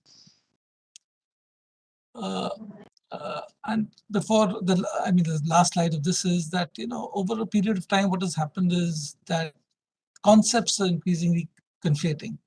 Traditionally, navies dealt with only war fighting and they didn't really deal with law enforcement and security issues.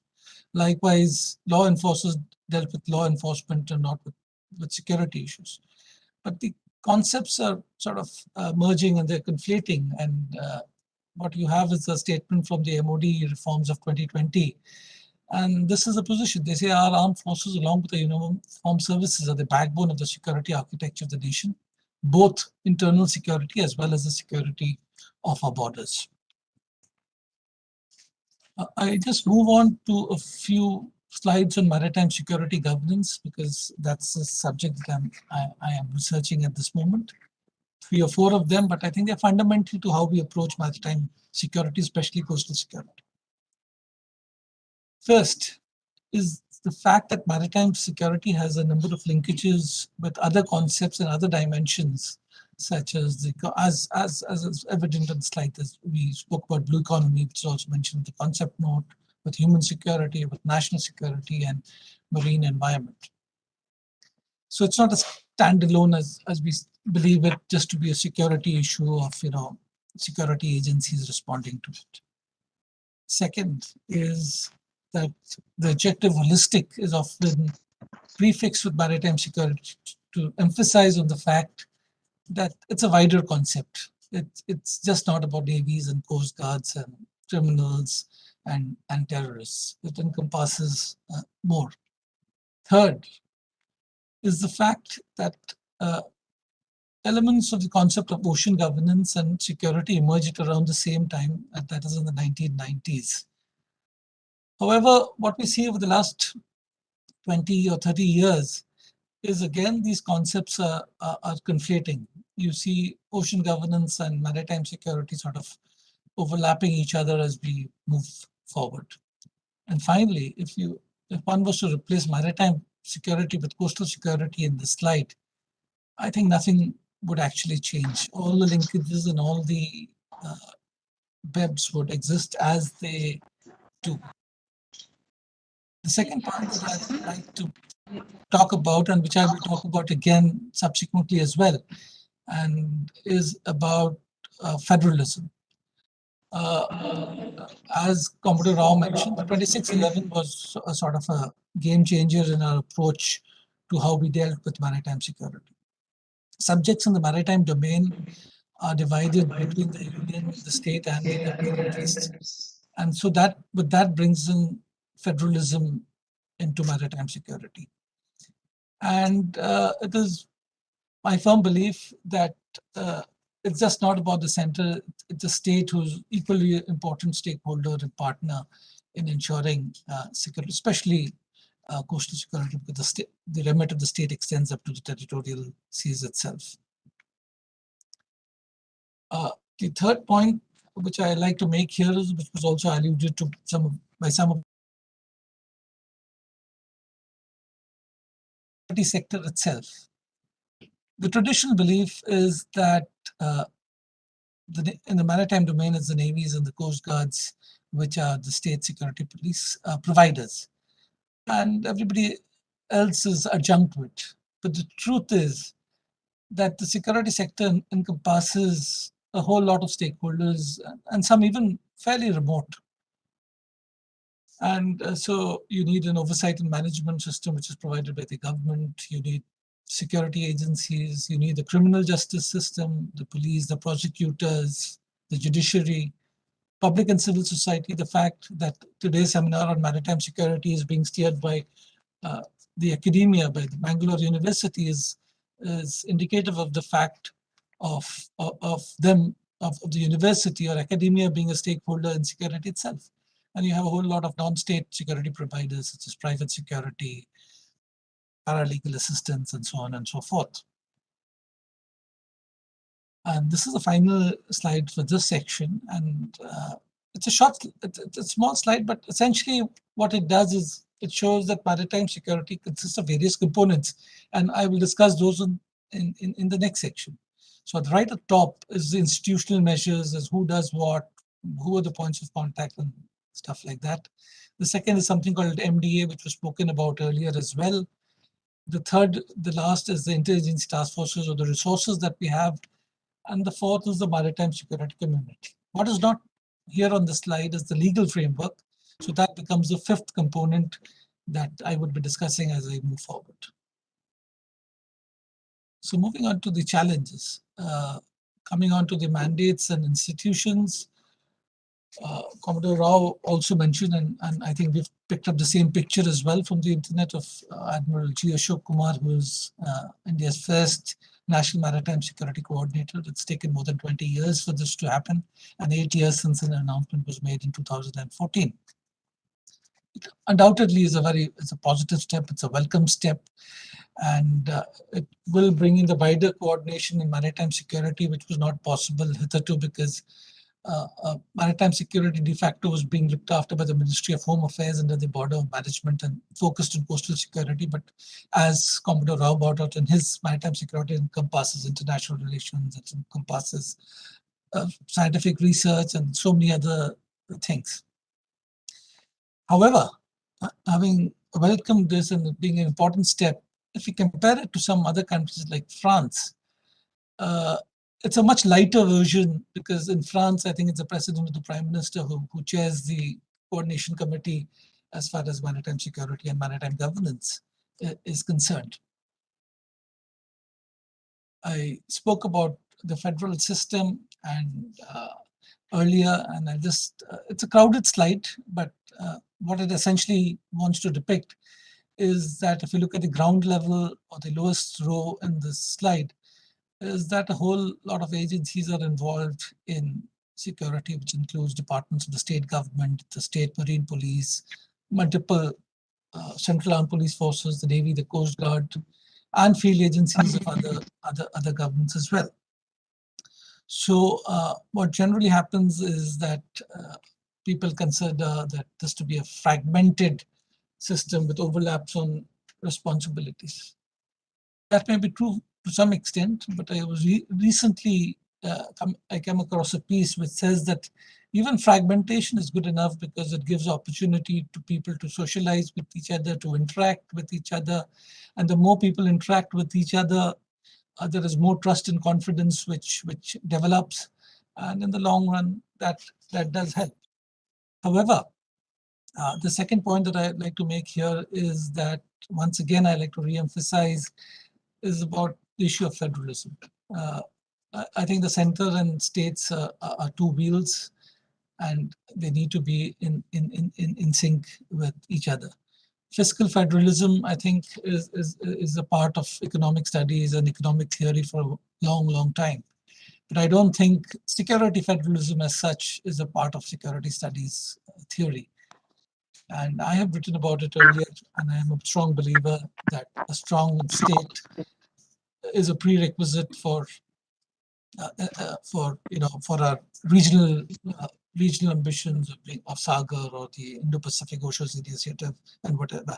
So getting our house in order requires, at the district level, at the state level, we have our systems in place.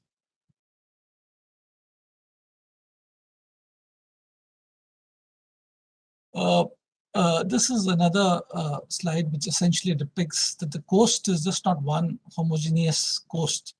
It's got military establishments, it's got ports of different kinds, it's got offshore infrastructure like single point moorings, it's got ports which export and import goods, it's got fishing harbors, fish landing centers, marine protected areas, tourist centers, islands, offshore installations, and so on and so forth. And each of them have their special mechanisms for their own security.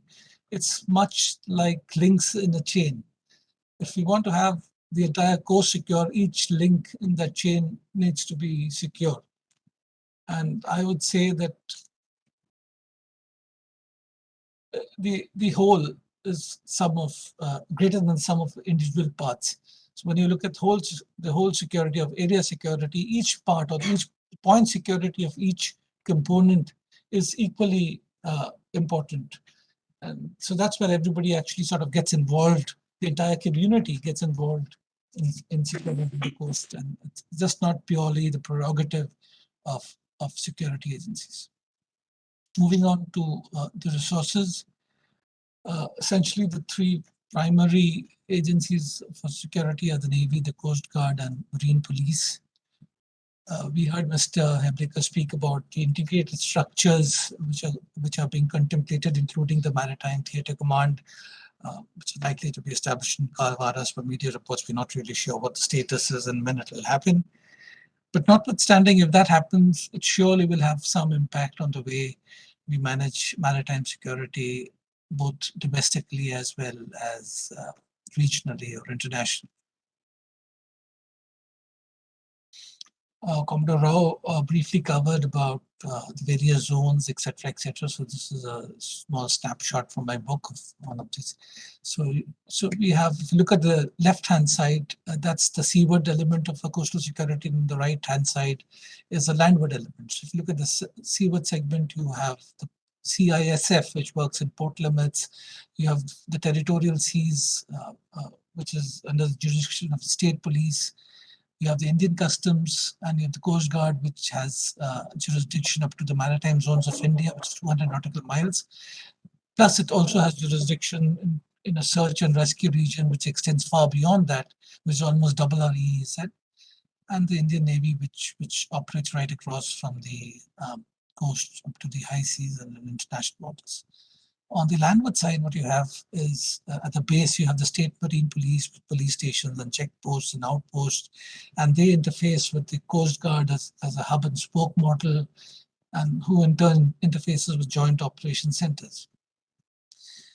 So indeed, there have been challenges of duplication and coordination because, for example, the Coast Guard operates in an area where the Marine Police is supposed to operate to 12 miles, but it's been restricted to 5.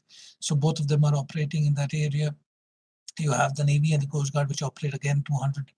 If you look at the designated responsibilities, there's some amount of duplication there as well. However, if you look at the genesis and development of navies and coast guard, generally any country starts off with a single agency who looks after generally, and thereafter, as time builds, they bifurcate into more and more specialized wings. For India, the UNCLOS led to the development of the Coast Guard. The Kargil Review led to the development of the police in all across Indian countries, etc. Almost all over the world, we have hybrid models where navies and coast guards operate together. Some have a unified force structure, and some have coordinated mechanisms, etc., etc.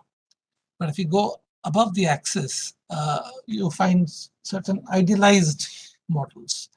One is the US model, wherein the Navy and the Coast Guard largely don't interfere with each other. They have very distinct areas of responsibility, and legislatively they can't sort of interfere in each other's work. The other is the China's model, which is more of a unified command, where there's a central authority over all sort of maritime forces. But most of us are operating in the hybrid models, etc. We had Commodore Rao mention that in his view, it would be best for the Coast Guard to operate under the MHA and take complete responsibility for coastal security. But there are other views which speak of distinct. I mean, I'm talking of global case. So perceptions of what the ideal model itself also has great merit.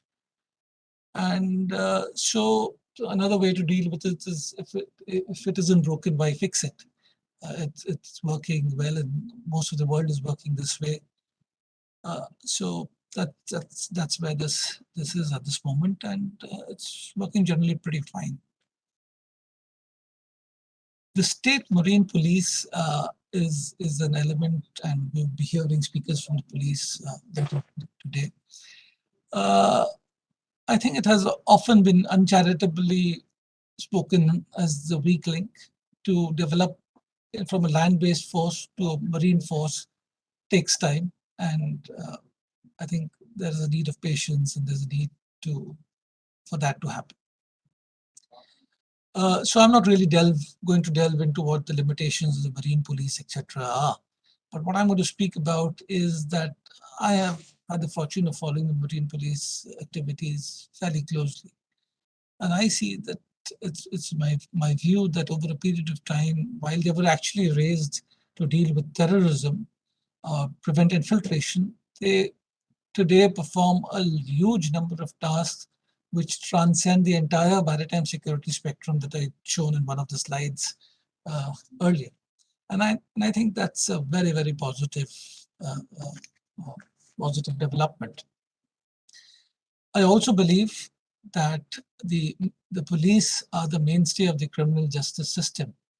And if we are to believe that the legal finish is an essential component of the maritime security spectrum, that responsibility is single-handedly almost of that of the police. So they have a huge responsibility in that, and I think so what really needs to be done is to develop capacities and capabilities for evidence gathering, for forensics, etc., in the maritime domain, which globally is a challenge, not just in India. We heard of some of the other security agencies. The BSF incidentally was raised. The water wing of the BSF was raised even before the customs or the Coast Guard was raised, somewhere after the 1965 war, I think about 66 or 67. Today they have a dedicated water wing, and they have, I believe, more than 400 crafts, which is, I think, they have craft, they don't have ships, but in numbers they're more than what the Navy or the Coast Guard alone have. Sorry to interrupt. I think we are going beyond scheduled time already.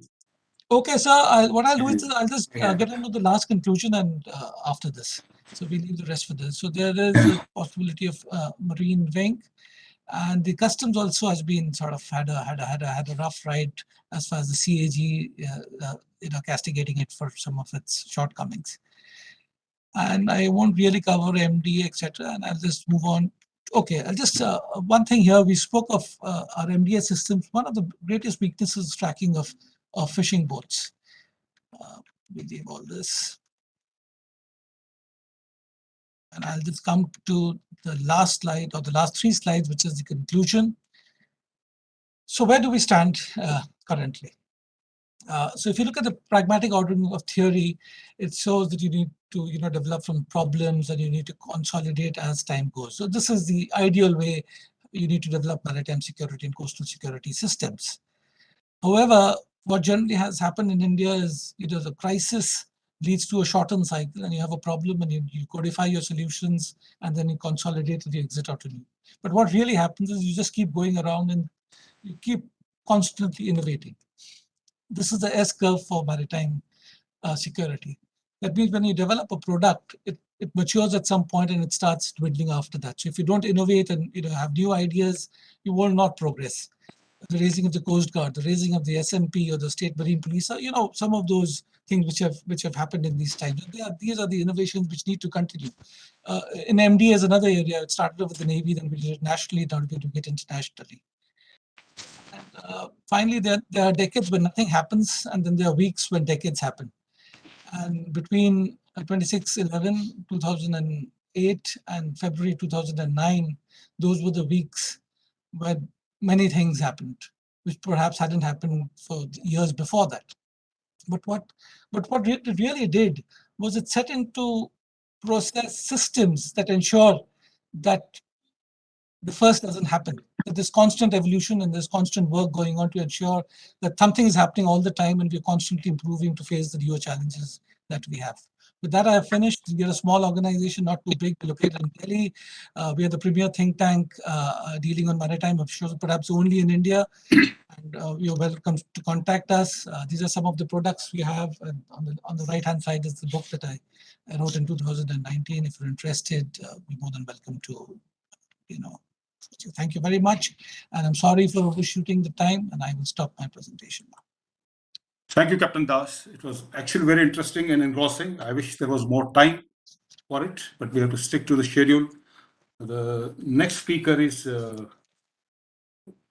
Commander Anand Kumar. He's an alumnus of Defense Services Staff College, Wellington, and a specialist in anti-submarine operations warfare. His academic qualifications include master's degree, including four master's degrees, including one in the strategic studies. Besides, he has diploma in maritime law, and to his credit, there are several papers, and he has presented those professional papers at national and international forums. Commander Anand will be presenting his perspective on lessons from 26/11. So I invite Commander Anand to present his perspective. Thank you very much, sir. Is the slide visible, sir? Yes, sir. First of all, thank you very much to Mangalore University and Commodore Durre Rao, sir, for giving me this opportunity to share my experience and understanding on this topic. I would like to have two disclaimer. One is that whatever I'm saying is in my personal capacity. It is not the view of Navy or Government of India. And second, when I am talking in front of such luminaries of maritime strategy, I don't know, it's like showing the candle to sun, but I will try something for the benefit of student community. So the topic which has been given to me is lessons from 26/11 Mumbai attack and the way ahead. And when I started thinking about this topic, this picture came to my mind, which amply sums up what happened. And then I had to think about how do I go about this whole topic. So I decided about a mind map. So I thought of talking what happened, which will talk about the incident, then how it happened, then why it happened, the vulnerabilities. It will talk about social and physical. What are the options, legal, government, and enforcement options to prevent it? Why it's difficult? What are the challenges which we faced or are facing today? That is local and global. And finally, how to make effective, and we shall talk about way ahead. So this is how my presentation will progress. So first, let's talk about the incident. The main places attacked were Chhatrapati Shivaji railway station, Hotel Oberoi Trident, Nariman House, the Jewish Culture Center, Taj Palace Hotel, Cafe Leopold. It happened between 26th to 29 November, and almost 166 people got killed. It was done by a team of 10 Islamist fighters or terrorists. 9 got killed and 1 captured, who was executed in the month of November 2012. And 7 people in Pakistan were charged, including Lakwi. Now, who is Lakwi? He is the mastermind, Zahir-ur Lakwi. As on 8 January 21, he has got 5-year jail term in Pakistan. However, the funny part is that as per UN approval, he gets 1.5 lakh per month Pakistani rupee for his personal expense. So I don't really know whether he is in jail or he is enjoying his balanced life in safety provided by the government agencies. That's my thinking. Now the timeline, it started early hours of 23rd November 8. Around 0700 hours, the terrorists left Karachi harbor in a small boat. They were transferred to another small boat somewhere ahead. And at 2100 hours, they were transferred on board cargo vessel Al Husseini. Al Husseini was carrying weapon, ammunition, dry fruits, gemini, and they all were supplied to them on board Al Husseini. Then by afternoon, 1200 hours on 23rd November, the RV's fishing boat Kuber, they transferred items and men and then set sail towards Mumbai. By 1600 hours on 26th November, they were off Mumbai. There, once they reached off Mumbai, they killed the Tandel of the boat Amar Singh Solanki. They lowered the boat almost around 4 nautical miles off Mumbai and sailed on board the Gemini. They reached Mumbai Cuff Parade Harbour, the Badwar Park fishing harbour by around 2100 hours and divided themselves into groups of 5 each. And the carnage started at 2125 Leopold Cafe, 2138 Hotel Taj, 2145 Nariman House. They went on foot. 2150 CST, 2155 Hotel Oberoi, 2230 Kama Hospital. At 0015 hours, Ajmal Kasab and one of his accomplices, they took Skoda car, and at 0030 hours, this Skoda car was spotted at Marine Drive. 1 terrorist was killed and Ajmal Kasab was caught by the brave Mumbai policemen. In total, 166 people got killed and 238 got injured. The attack ended at 090 hours on 29 November. The loss of property was worth over 150 crore. These 3 reports are from the Supreme Court Justice judgment report. Now let's see why it happened. So there were vulnerabilities. There were social vulnerabilities. For example, we have inimical relation with Pakistan, which believes in terrorism as a state policy. In our own country, we have religious fault lines. Nobody thought that terrorists will be utilizing sea route, and there was a lack of awareness among local population. Then there were some physical vulnerabilities. That is, we have a long coastline, we have insufficient law enforcement resources, poor coordination among intelligence agencies. The commando headquarters or rapid action force centers are located at Delhi. It was very far off from Mumbai. Lack of sufficient security at vital assets and vital properties. Poor or almost absence of security at railway stations, and outdated weapon and communication system. And mind you, many of these vulnerabilities are existing even today. That's the sad part. Now, let's see legal options. And since we are talking about UNCLOS, so I thought we must include that. So what are the legal options? So up to the territorial sea, that is up to 12 miles, the country has got sovereign jurisdiction. That means country can make its own law to prevent and protect itself. This sovereignty extends to airspace also, so state can formulate rules and regulations for sea as well as air for up to 12 nautical miles. Then let us see the next one, that is contiguous zone up to 24 nautical miles from the baseline. Here, the state may exercise control and it enjoys jurisdictional right over CISF. When I say CISF, it is a mnemonic for to remember custom, immigration, sanitation, and fiscal issues. And it can also punish those who do the infringement. So again, coastal states have got the rights to make suitable law to prevent and protect itself from such inimical activities. Then let's talk about EEZ, which is up to 200 nautical miles. Here also there are sovereign rights for the purpose of exploration and exploitation of conserving and managing natural resources. That is basically economic exploitation of natural resources. And state can formulate rules and regulations, especially for fisheries, which we have, but it is very, very soft. And I will be talking a little bit about IUU fishery, understanding that there is a whole session dedicated to IUU fishery. But now, if all these things are there, so do we have any way to enforce? Yes, of course. UNCLOS gives us right of visit, Article 110.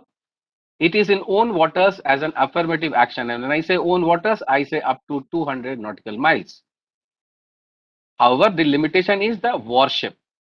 So anywhere in high seas, that means right from our baseline till 200 miles and beyond, anywhere in out high sea also, there is a right of visit, provided there is sufficient reason to believe that the vessel is engaged in the items which are highlighted, that the ship is engaged in piracy, slave trade, unauthorized broadcasting, ship without nationality, or flying a foreign flag when it has got the same nationality. And to this end, the vessel, the warship can send a boat under the command of an officer to the suspect ship, and that is called a VBSS operation. We will discuss that. The same provision is applicable to military aircraft. That means our military aircraft, which are armed, also can take this punitive action.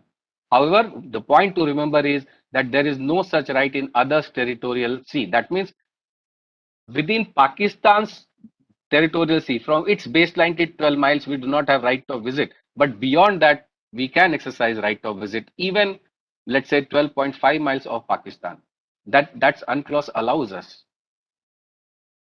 Now, can we do anything hot pursuit if we found out that there is a ship? Can we do hot pursuit? Yes, hot pursuit is there. If there is a good reason to believe that the ship has violated the laws and regulation of the state within state's jurisdictional area, again the same 12 miles, 24 miles, 200 miles, and right of visit in high seas by the warship.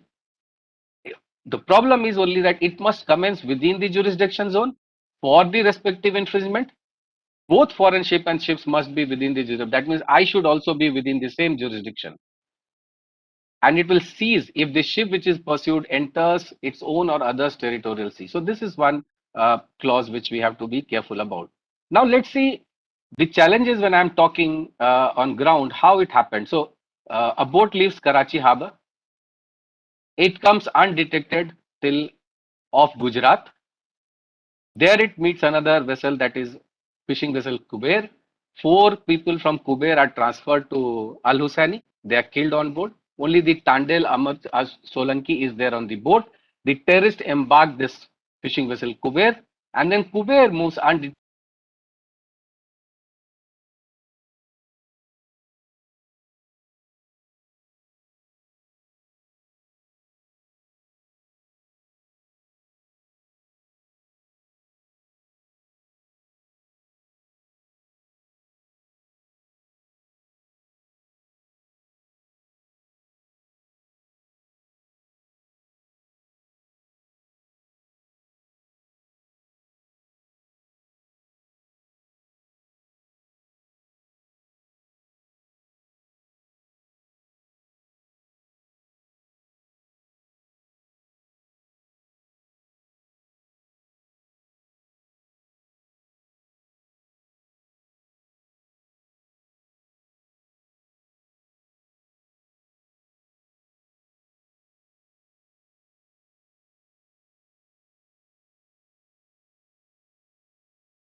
invasion, because there are multiple factors which which lead me to say this.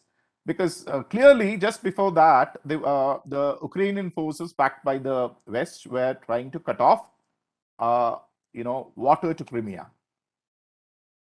So why would the West go and provoke this Russian conflict when their strategic competitor is China? It's a simple fact. It's called defending the dollar. So to make you understand this particular thing, I've heavily borrowed from Ray Dalio, who has brought out this great book called The Changing World Order. I strongly recommend that you people should try and read that, because it will understand and help you maybe predict what is happening. Okay. So here in this particular diagram, again, I say the next three diagrams are borrowed from Ray Dalio. He clearly shows the rise and fall of empires and the small circles which lead it to rise and to fall. So the current world order started off at the end of the Second World War, okay, with the Bretton Woods Agreement. So there, immediately afterwards, the US funded Europe, peace, prosperity, productive debt growth, debt bubble, wealth gap here, debt bust, economic downtown, printing money and credit. Does this look familiar to you? Printing money and credit, quantitative easing.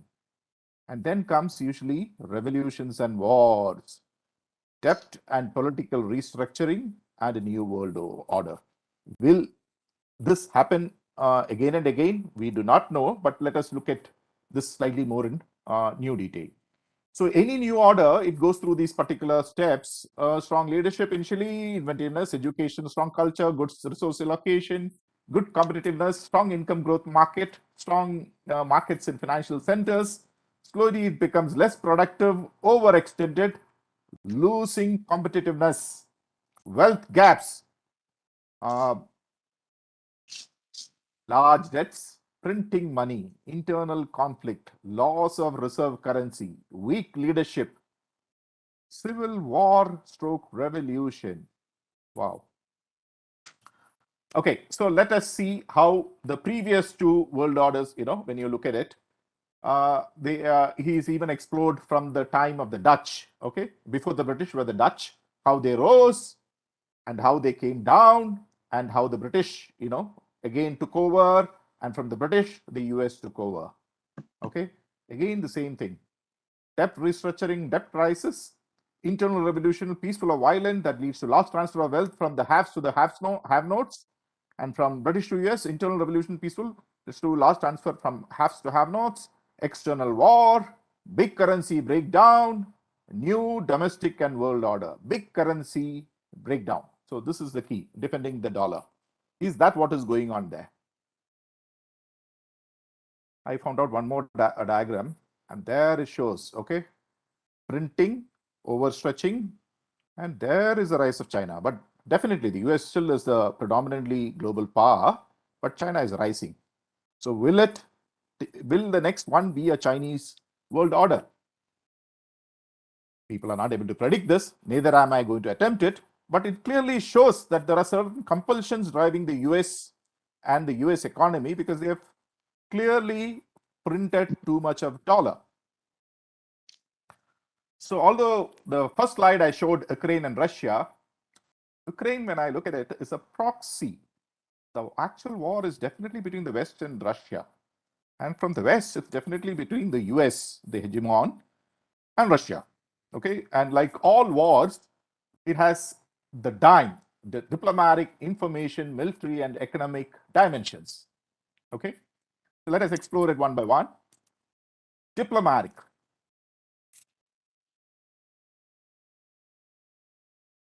Russia has played cards, I would say, within the world order quite well. It has ensured the two other largest nations, which are not totally in the Western alliance, that is China and India, are neutral. Even Israel, an out and out, ally of the US, has not gone against Russia. So it is just that Western Europe US, the 5 Alliance. Okay, so these are the countries against Russia. And one thing which a major unintended outcome of the Russian aggression. Okay, definitely the Russia, although the US provoked it, they were the ones who tried to change the status quo. Now that was the unintended outcome, we call it, because any action can have a lot of unintended outcomes, was the unification and strengthening of the NATO. Because before this, if you look at the Europe and the Western, a lot of people were questioning whether NATO is still useful. Does it have a is it needed, etc. over there? And there was a whole lot of questions, in the European Union, NATO, and should they add on more people? Is it still relevant? But that changed. The next part of the diplomatic, this was an all-out diplomatic pressure from the West, but especially directed at India. Because India, they say, is the swing state. We are in neither camp. It also pushed Germany and even Japan out of its post-World War II pacifist era. And for the first time, Germany has supplied weapons to an active war zone. They have raised their defense budget, etc. Traditionally, neutral countries like Finland and Sweden have now applied to join NATO. Although Finland and Sweden, although they were neutral, they were slightly always towards the West. Let's explore the information domain. Now, in the information domain, the American dominance was overwhelming. By creating the internet and control of ICT, they control the global narrative in multiple ways. Their culture, diffuses throughout the globe. And, the tech companies which underpin this power, there were people who used to say that, people like me used to say, they're part of the security architecture and part of the national power of the parent country. There are many others used to say, no, they are primarily pursuing profit and they are not involved in geopolitics. I win. They definitely are involved in geopolitics because of the rapid exit of a whole bunch of companies from Russia. They're not neutral players. Very clear now. And the global media, although the West, we are English speaking largely, so we are more, receptive to the Western and the English media. So India, to a large sense, has been influenced by Western narrative. Soft power, no doubt. The Western soft power permeates the globe. Russia has a much lesser soft, imprint. Even in social media is a different domain, wherein Russia has managed to, in spite of the global tech industry pulling out and trying to, let me say, prevent the Russian narrative from spreading, has managed to hold its own. Now comes that last bit, ICANN. ICANN is a non-profit organization which controls the internet. And one of the first things which Ukraine president asked from ICANN was to take Russia out of the internet. Okay, how would ICANN be able to take Russia out of the internet? Because ICANN is the DNS, default DNS, mechanism in which the internet is controlled, and they could have easily switched off RU and taken a large part of Russia out. But at this time, they said no, that was not their mandate, and they have said they are neutral. But would such a thing actually hold if the West is directly threatened? So that's something. So one needs to keep in mind. It is not intention which count. Intentions can always change. It is capabilities. So ICANN has the capability. Intentions can always change. Remember that. Now explore the economic domain. Economic is where all the action is. Okay, an all-out economic and financial war has been unleashed. Russia before had 630 billion in reserves. Whatever was held in the West was all confiscated. Now, this has got huge fallouts because every nation in the world for the first will have to calculate and think if we, like for example, India has also got a similar dollar reserve, but is that our reserve or is it our vulnerability? You will increasingly find that this one measure will make all nations rethink in further investing in the US dollar. I by no means is saying that the US dollar is over, but maybe the start of decline of the US dollar is definitely there. This war, they also didn't spare individuals, and individuals of nations were targeted. There comes the Russian fossil fuels. The whole war definitely had a fossil fuel origin. It was all about gas, Russian gas fueling West Europe and threatening to unravel NATO. Okay, but this particular thing has ensured that there is a definite attempt to move away from fossil fuels, at least of Russian origin, but the economics of it prevents that from actually happening. Now, this thing about SWIFT, the global banking sector and the financial sector, all controlled by SWIFT. SWIFT took out Russia. So nations will have to plan for in the future for alternative systems, because if you give a vulnerability, if not today, tomorrow that might be exercised. Look at MasterCard and Visa, pulled out. So that means people who would have been traveling abroad, had a MasterCard and a Visa, would have suddenly realized, Russians would have realized the card is not working. Aerospace ban, sports boycott. These were, expected, unexpected lines. And it was also triggered, had huge economic repercussions. But what was the Russian response? The Russian response, it was very clear that the West had wargamed this scenario before by the swift and the coordinated method in which they did it. The Russian response,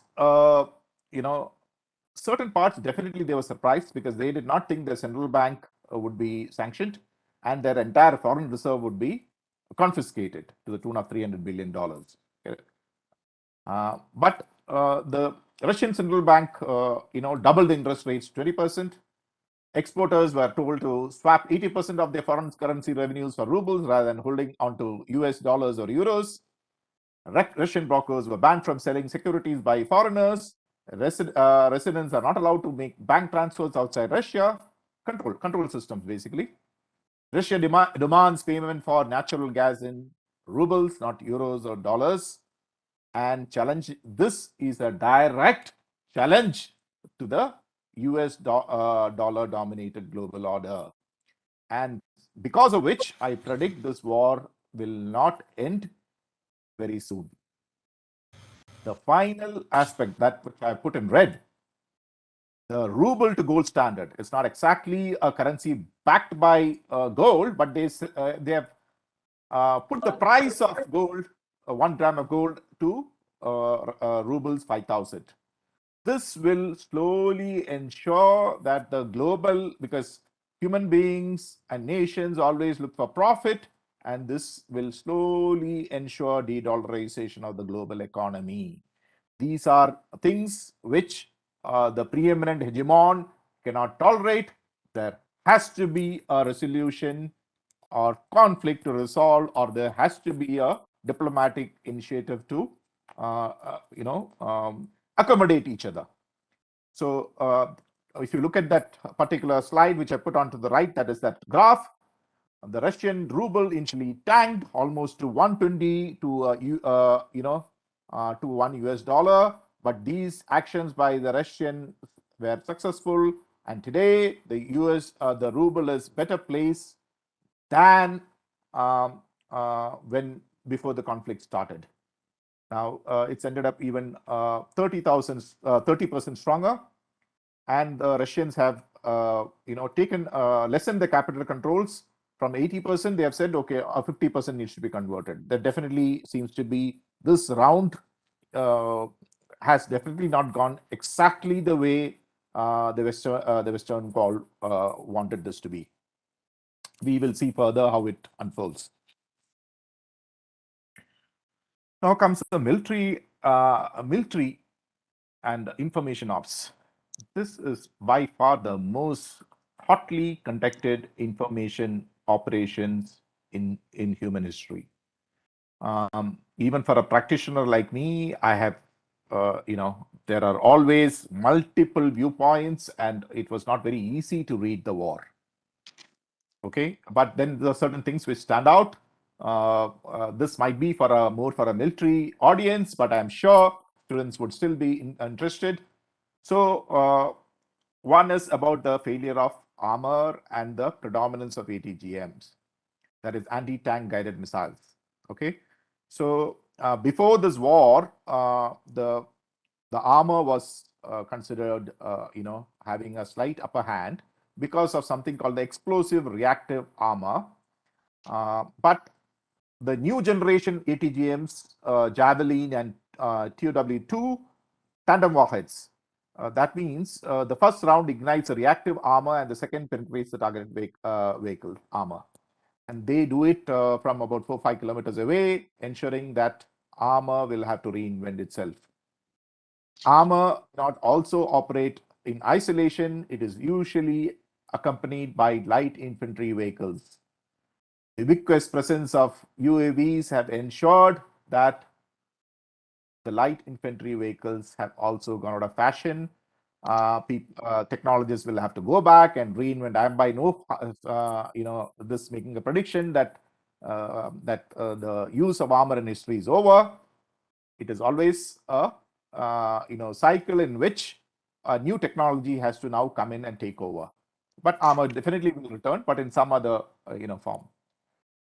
Another particular thing which was very clear was the Russian emphasis on launched rockets for area fires. Massive use of area fire in contrast to precision strikes, which is the strength of the West. The West have concentrated on precision strikes. The Russia believes in saturating the area. Smartphones. Now, this is where it becomes interesting. This is definitely the first smartphone, centric war. I say it because smartphones have not alone been a weapon for information warfare, intelligence, and geolocation for high-value targets. Smartphones, because of its very high penetration into the populations of both countries, have had huge impact in this war. The amount of senior generals seemingly killed because of wrong usage of smartphones is unprecedented in the history of war. The last but not least is OSINT. It's an intelligence era. It's an information era. And the humongous amount of information which is today available has ensured that it has directly affected the battlefield.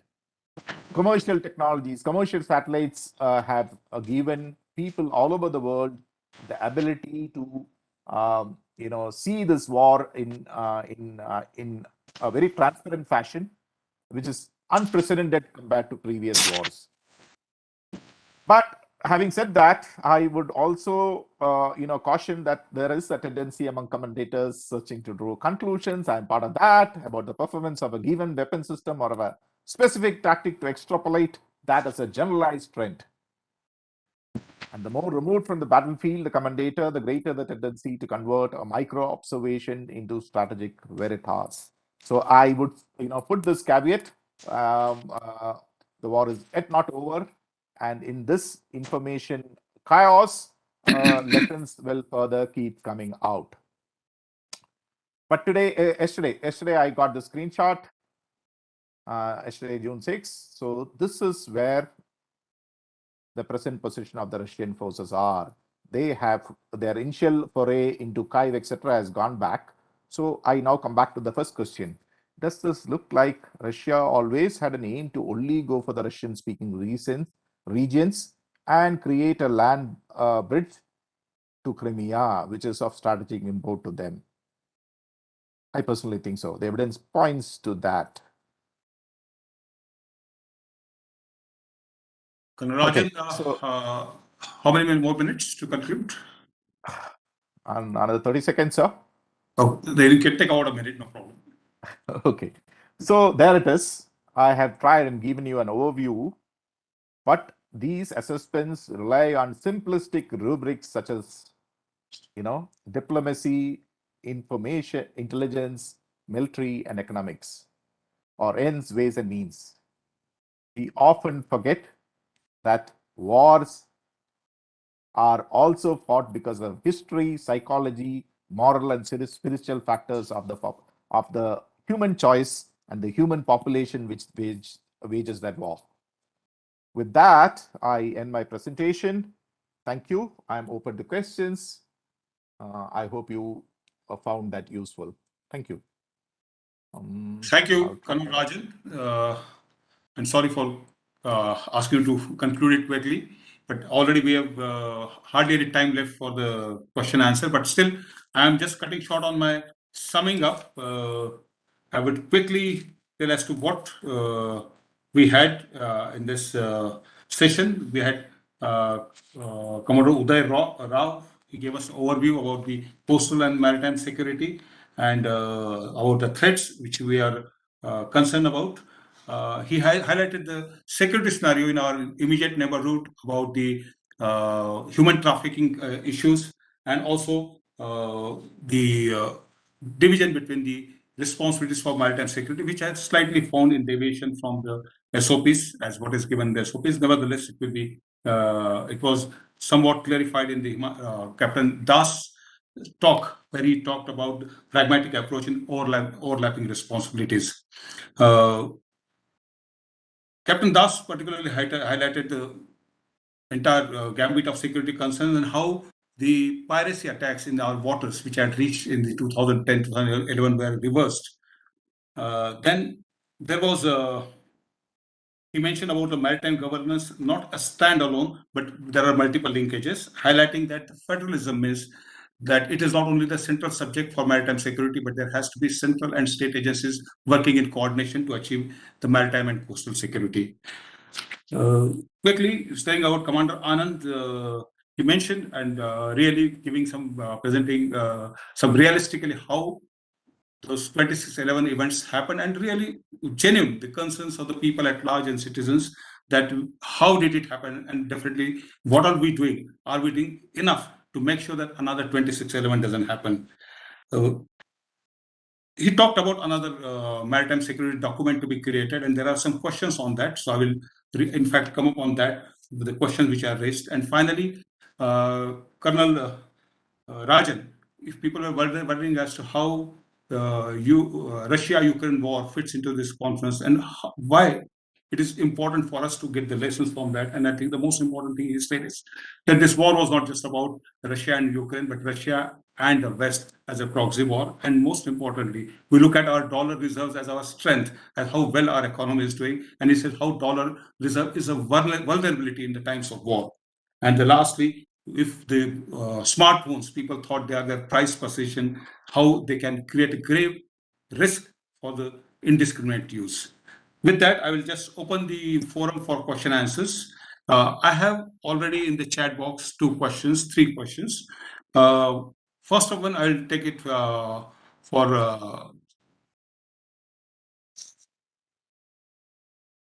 Commander Anand, where is the question is saying if the fishing boats are such a matter of serious concern, then why there are no proactive steps for geotagging of these fishing boats? This is a question from Divyajyoti Sinha. Divyajyoti Saab, beg your pardon. Thank you, sir, for this very interesting question. And it is very intuitive in our country if you see. As of now, if you are aware that fishery bill is languishing, it has not come. Coastal security bill is not through because there are local and political interests which are there. And definitely geotagging of fishing vessel or making licensing compulsory for vessel smaller than 20 meters is there in agenda, is there in fishery bill. But the state and local fishermen community are opposing it. Perhaps they think that this will lead to loss of their autonomy kind of thing, or maybe, some kind of tax and other issues may come into play. And saying that why can't government force the recent revocation of agriculture bill is a stark reminder that whether it is in good long-term good or not, if the local population is not ready, if it is politically not profitable, the government will hesitate in implementing these kind of steps. Thank you, Commander Anand. Another question is to Commodore Uday Rao, and this question is in the context of his tenure as a diplomat in Fiji Islands. The question is that what he feels about the Chinese moves in the Indo-Pacific, the reaction of the states affected by it, and implications to India. Okay. See, as far as the Pacific Islands are concerned, there are about 14 of them. And by and large, they've been under the influence of Australia and New Zealand. Of course, China is a dominant player, got deep pockets. At least when I was there were of the 14, 8 were with China and 6 with Taiwan. I believe that is under their influence. I believe that numbers may have changed. But the issue to remember, why is China so interested is, these islands are very small population. Okay, 6 lakhs, 7 lakhs, and sometimes even less. But they have a disproportionately large EZ conferred by their geography. And these are fertile with fish, with minerals, with resources. So China has been, jockeying for power with Australia, with Taiwan. Now, as you will see from South China Sea, China tends to get, first divide people individually, and then tries, whenever there is a need for a coordinated sort of an approach, they find different ways and means of, disuniting these people. So, and before I go on further, I must say that fish is prolific and so minerals as well. But the interesting thing is that in all this, the people now, the islanders, the Pacific Island Forum, have understood the devious means of the Chinese. They have learned from what is happening in Sri Lanka, they have learned from what is happening in Pakistan, and they have also been watching the South China Sea imbroglio. So they know that what China has. This recent move to get a security pact, to have control over the police in some form, about security, cyber security, and they wanted this done very confidentially. So some of the aspects of this were clearly not palatable to the people who have understood what China wants. Obviously, some other agencies would have also educated them. So that, I think, is the thing that China, which is trying to get them on board, finally failed to do so. Normally, China has been very, very active with its deep pockets, and people there have no resources.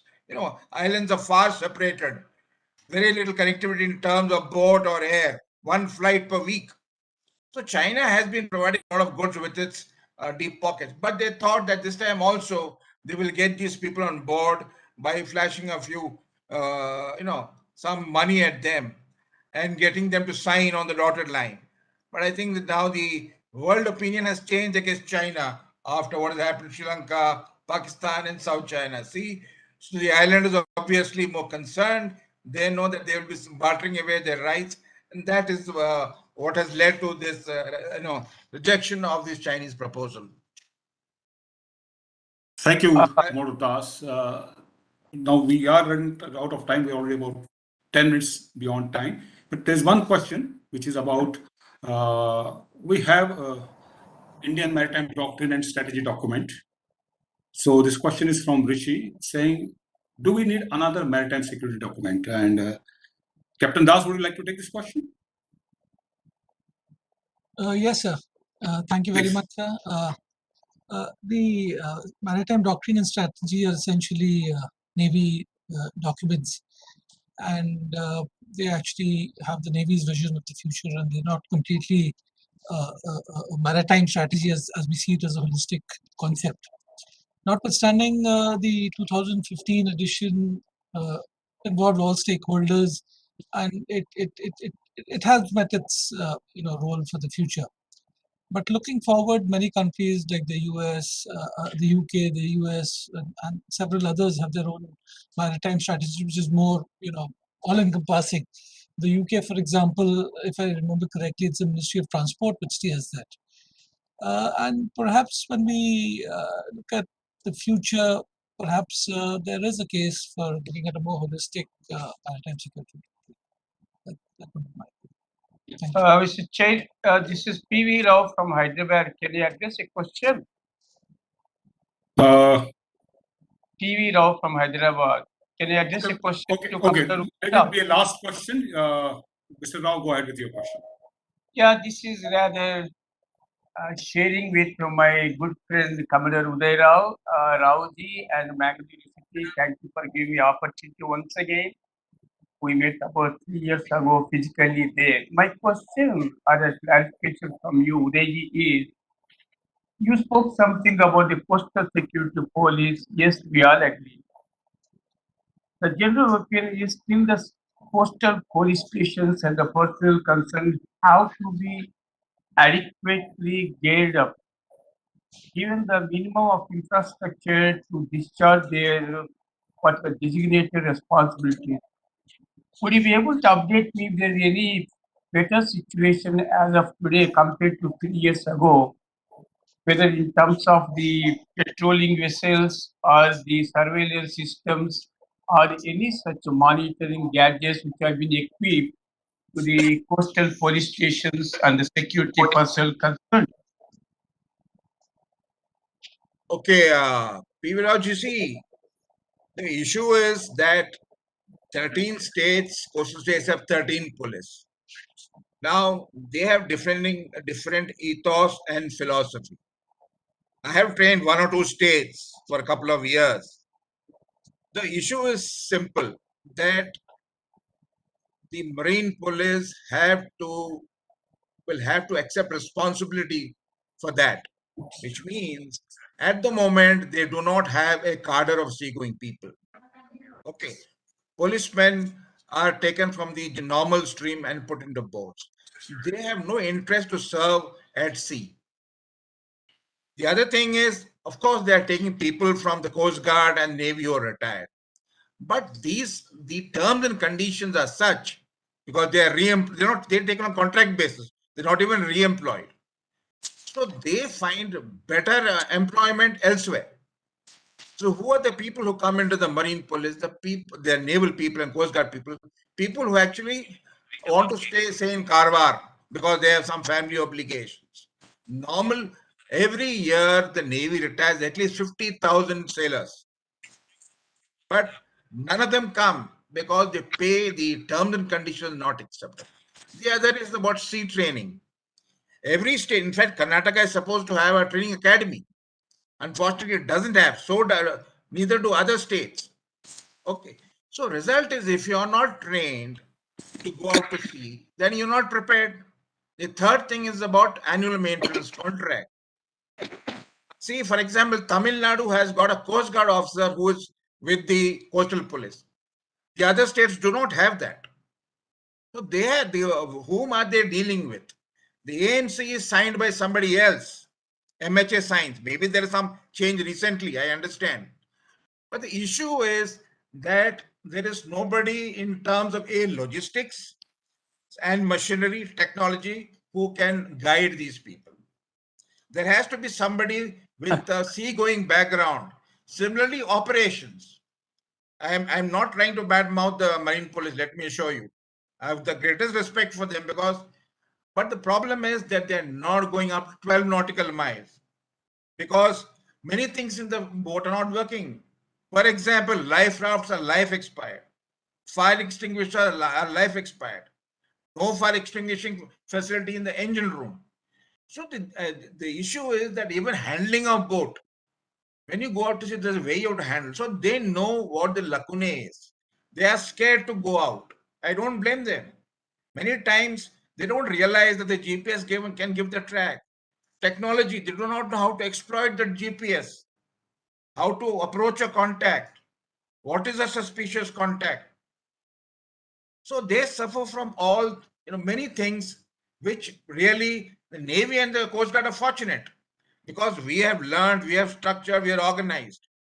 But the Marine Police, and I'm not talking Karnataka necessarily, the Marine Police, for example, if there is a problem ashore, some riots, the first one to be taken will be Marine Police people. They'll be withdrawn. Now you got boats which are not very seaworthy. They do not go out regularly to sea. How far do they go? Do they go to 12 nautical miles? So these are questions, I've taken them out, so I know the problems. And the problems really cannot be laid at the door of the Marine Police. It is really organizational. It has to come from top to bottom. They require better facilities. Many of them are not trained. They don't know how to use a GPS. They use their eyes and go out and come back.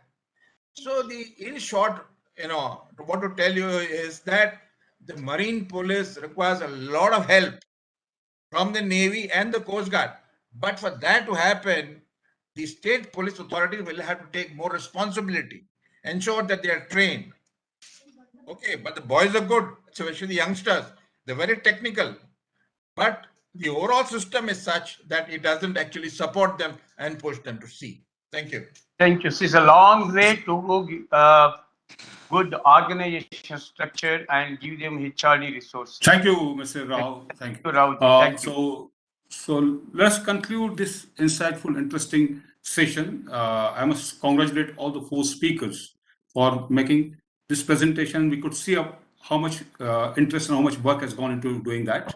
Personally, I've been conservative in my comments because there is another session in which I'm going to speak, but just that issue was raised about Marine Police. So before concluding, I would like to say that if Marine Police can do their job with the local law and order in local areas, coastal areas, that is good enough. The maritime security mechanism to be enforced by Navy and Coast Guard should be so robust and effective that there is never an occasion that Marine Police has to deal with any serious threat. That is, I think, would be the best thing to happen. So once again, I thank all the speakers and participants for that for this session, and we're going to meet after 2:15 p.m. For next session. Thank you very much. So thank you so much, sir, for leading this very highly intellectual, discourse on India's national security maritime perspective. Sir, kudos to you for leading this very, very, meaningful and vibrant session. And Professor Vijay Saftekar, former additional DG Indian Coast Guard, thank you so much for your concern and support, sir. Thank you so much. And let us once again meet at 2 p.m. 14 hours to 15. We will be having Namma Karavali plenary session 2. Then chairperson would be Mr. Shashidhar Pai Marur, President, Canara Chamber of Commerce and Industry. Please be with us. Let us start once again sharp at 14 to 15 hours. Panel discussion. Thank you so much. We can now break for lunch. We will come back at sharp 2 for the next very interesting session on the coastal regions, that is Namma Karavali. We have also put one response sheet in the chat box. So I request everybody, especially the students, who need certificates, to go into these things and to, mark their response. We would actually collect it because this is also a way of recording their presence in every session. So I would request all the students and other participants who are interested in certificates to kindly mark, this particular, response sheet. So with this, we will wind up the morning session, and we will come back at 2 o'clock for the next session. Thank you everybody. Thank you the presenter, chairpersons, and the speakers. Thank you everybody. Thank you. Thank you.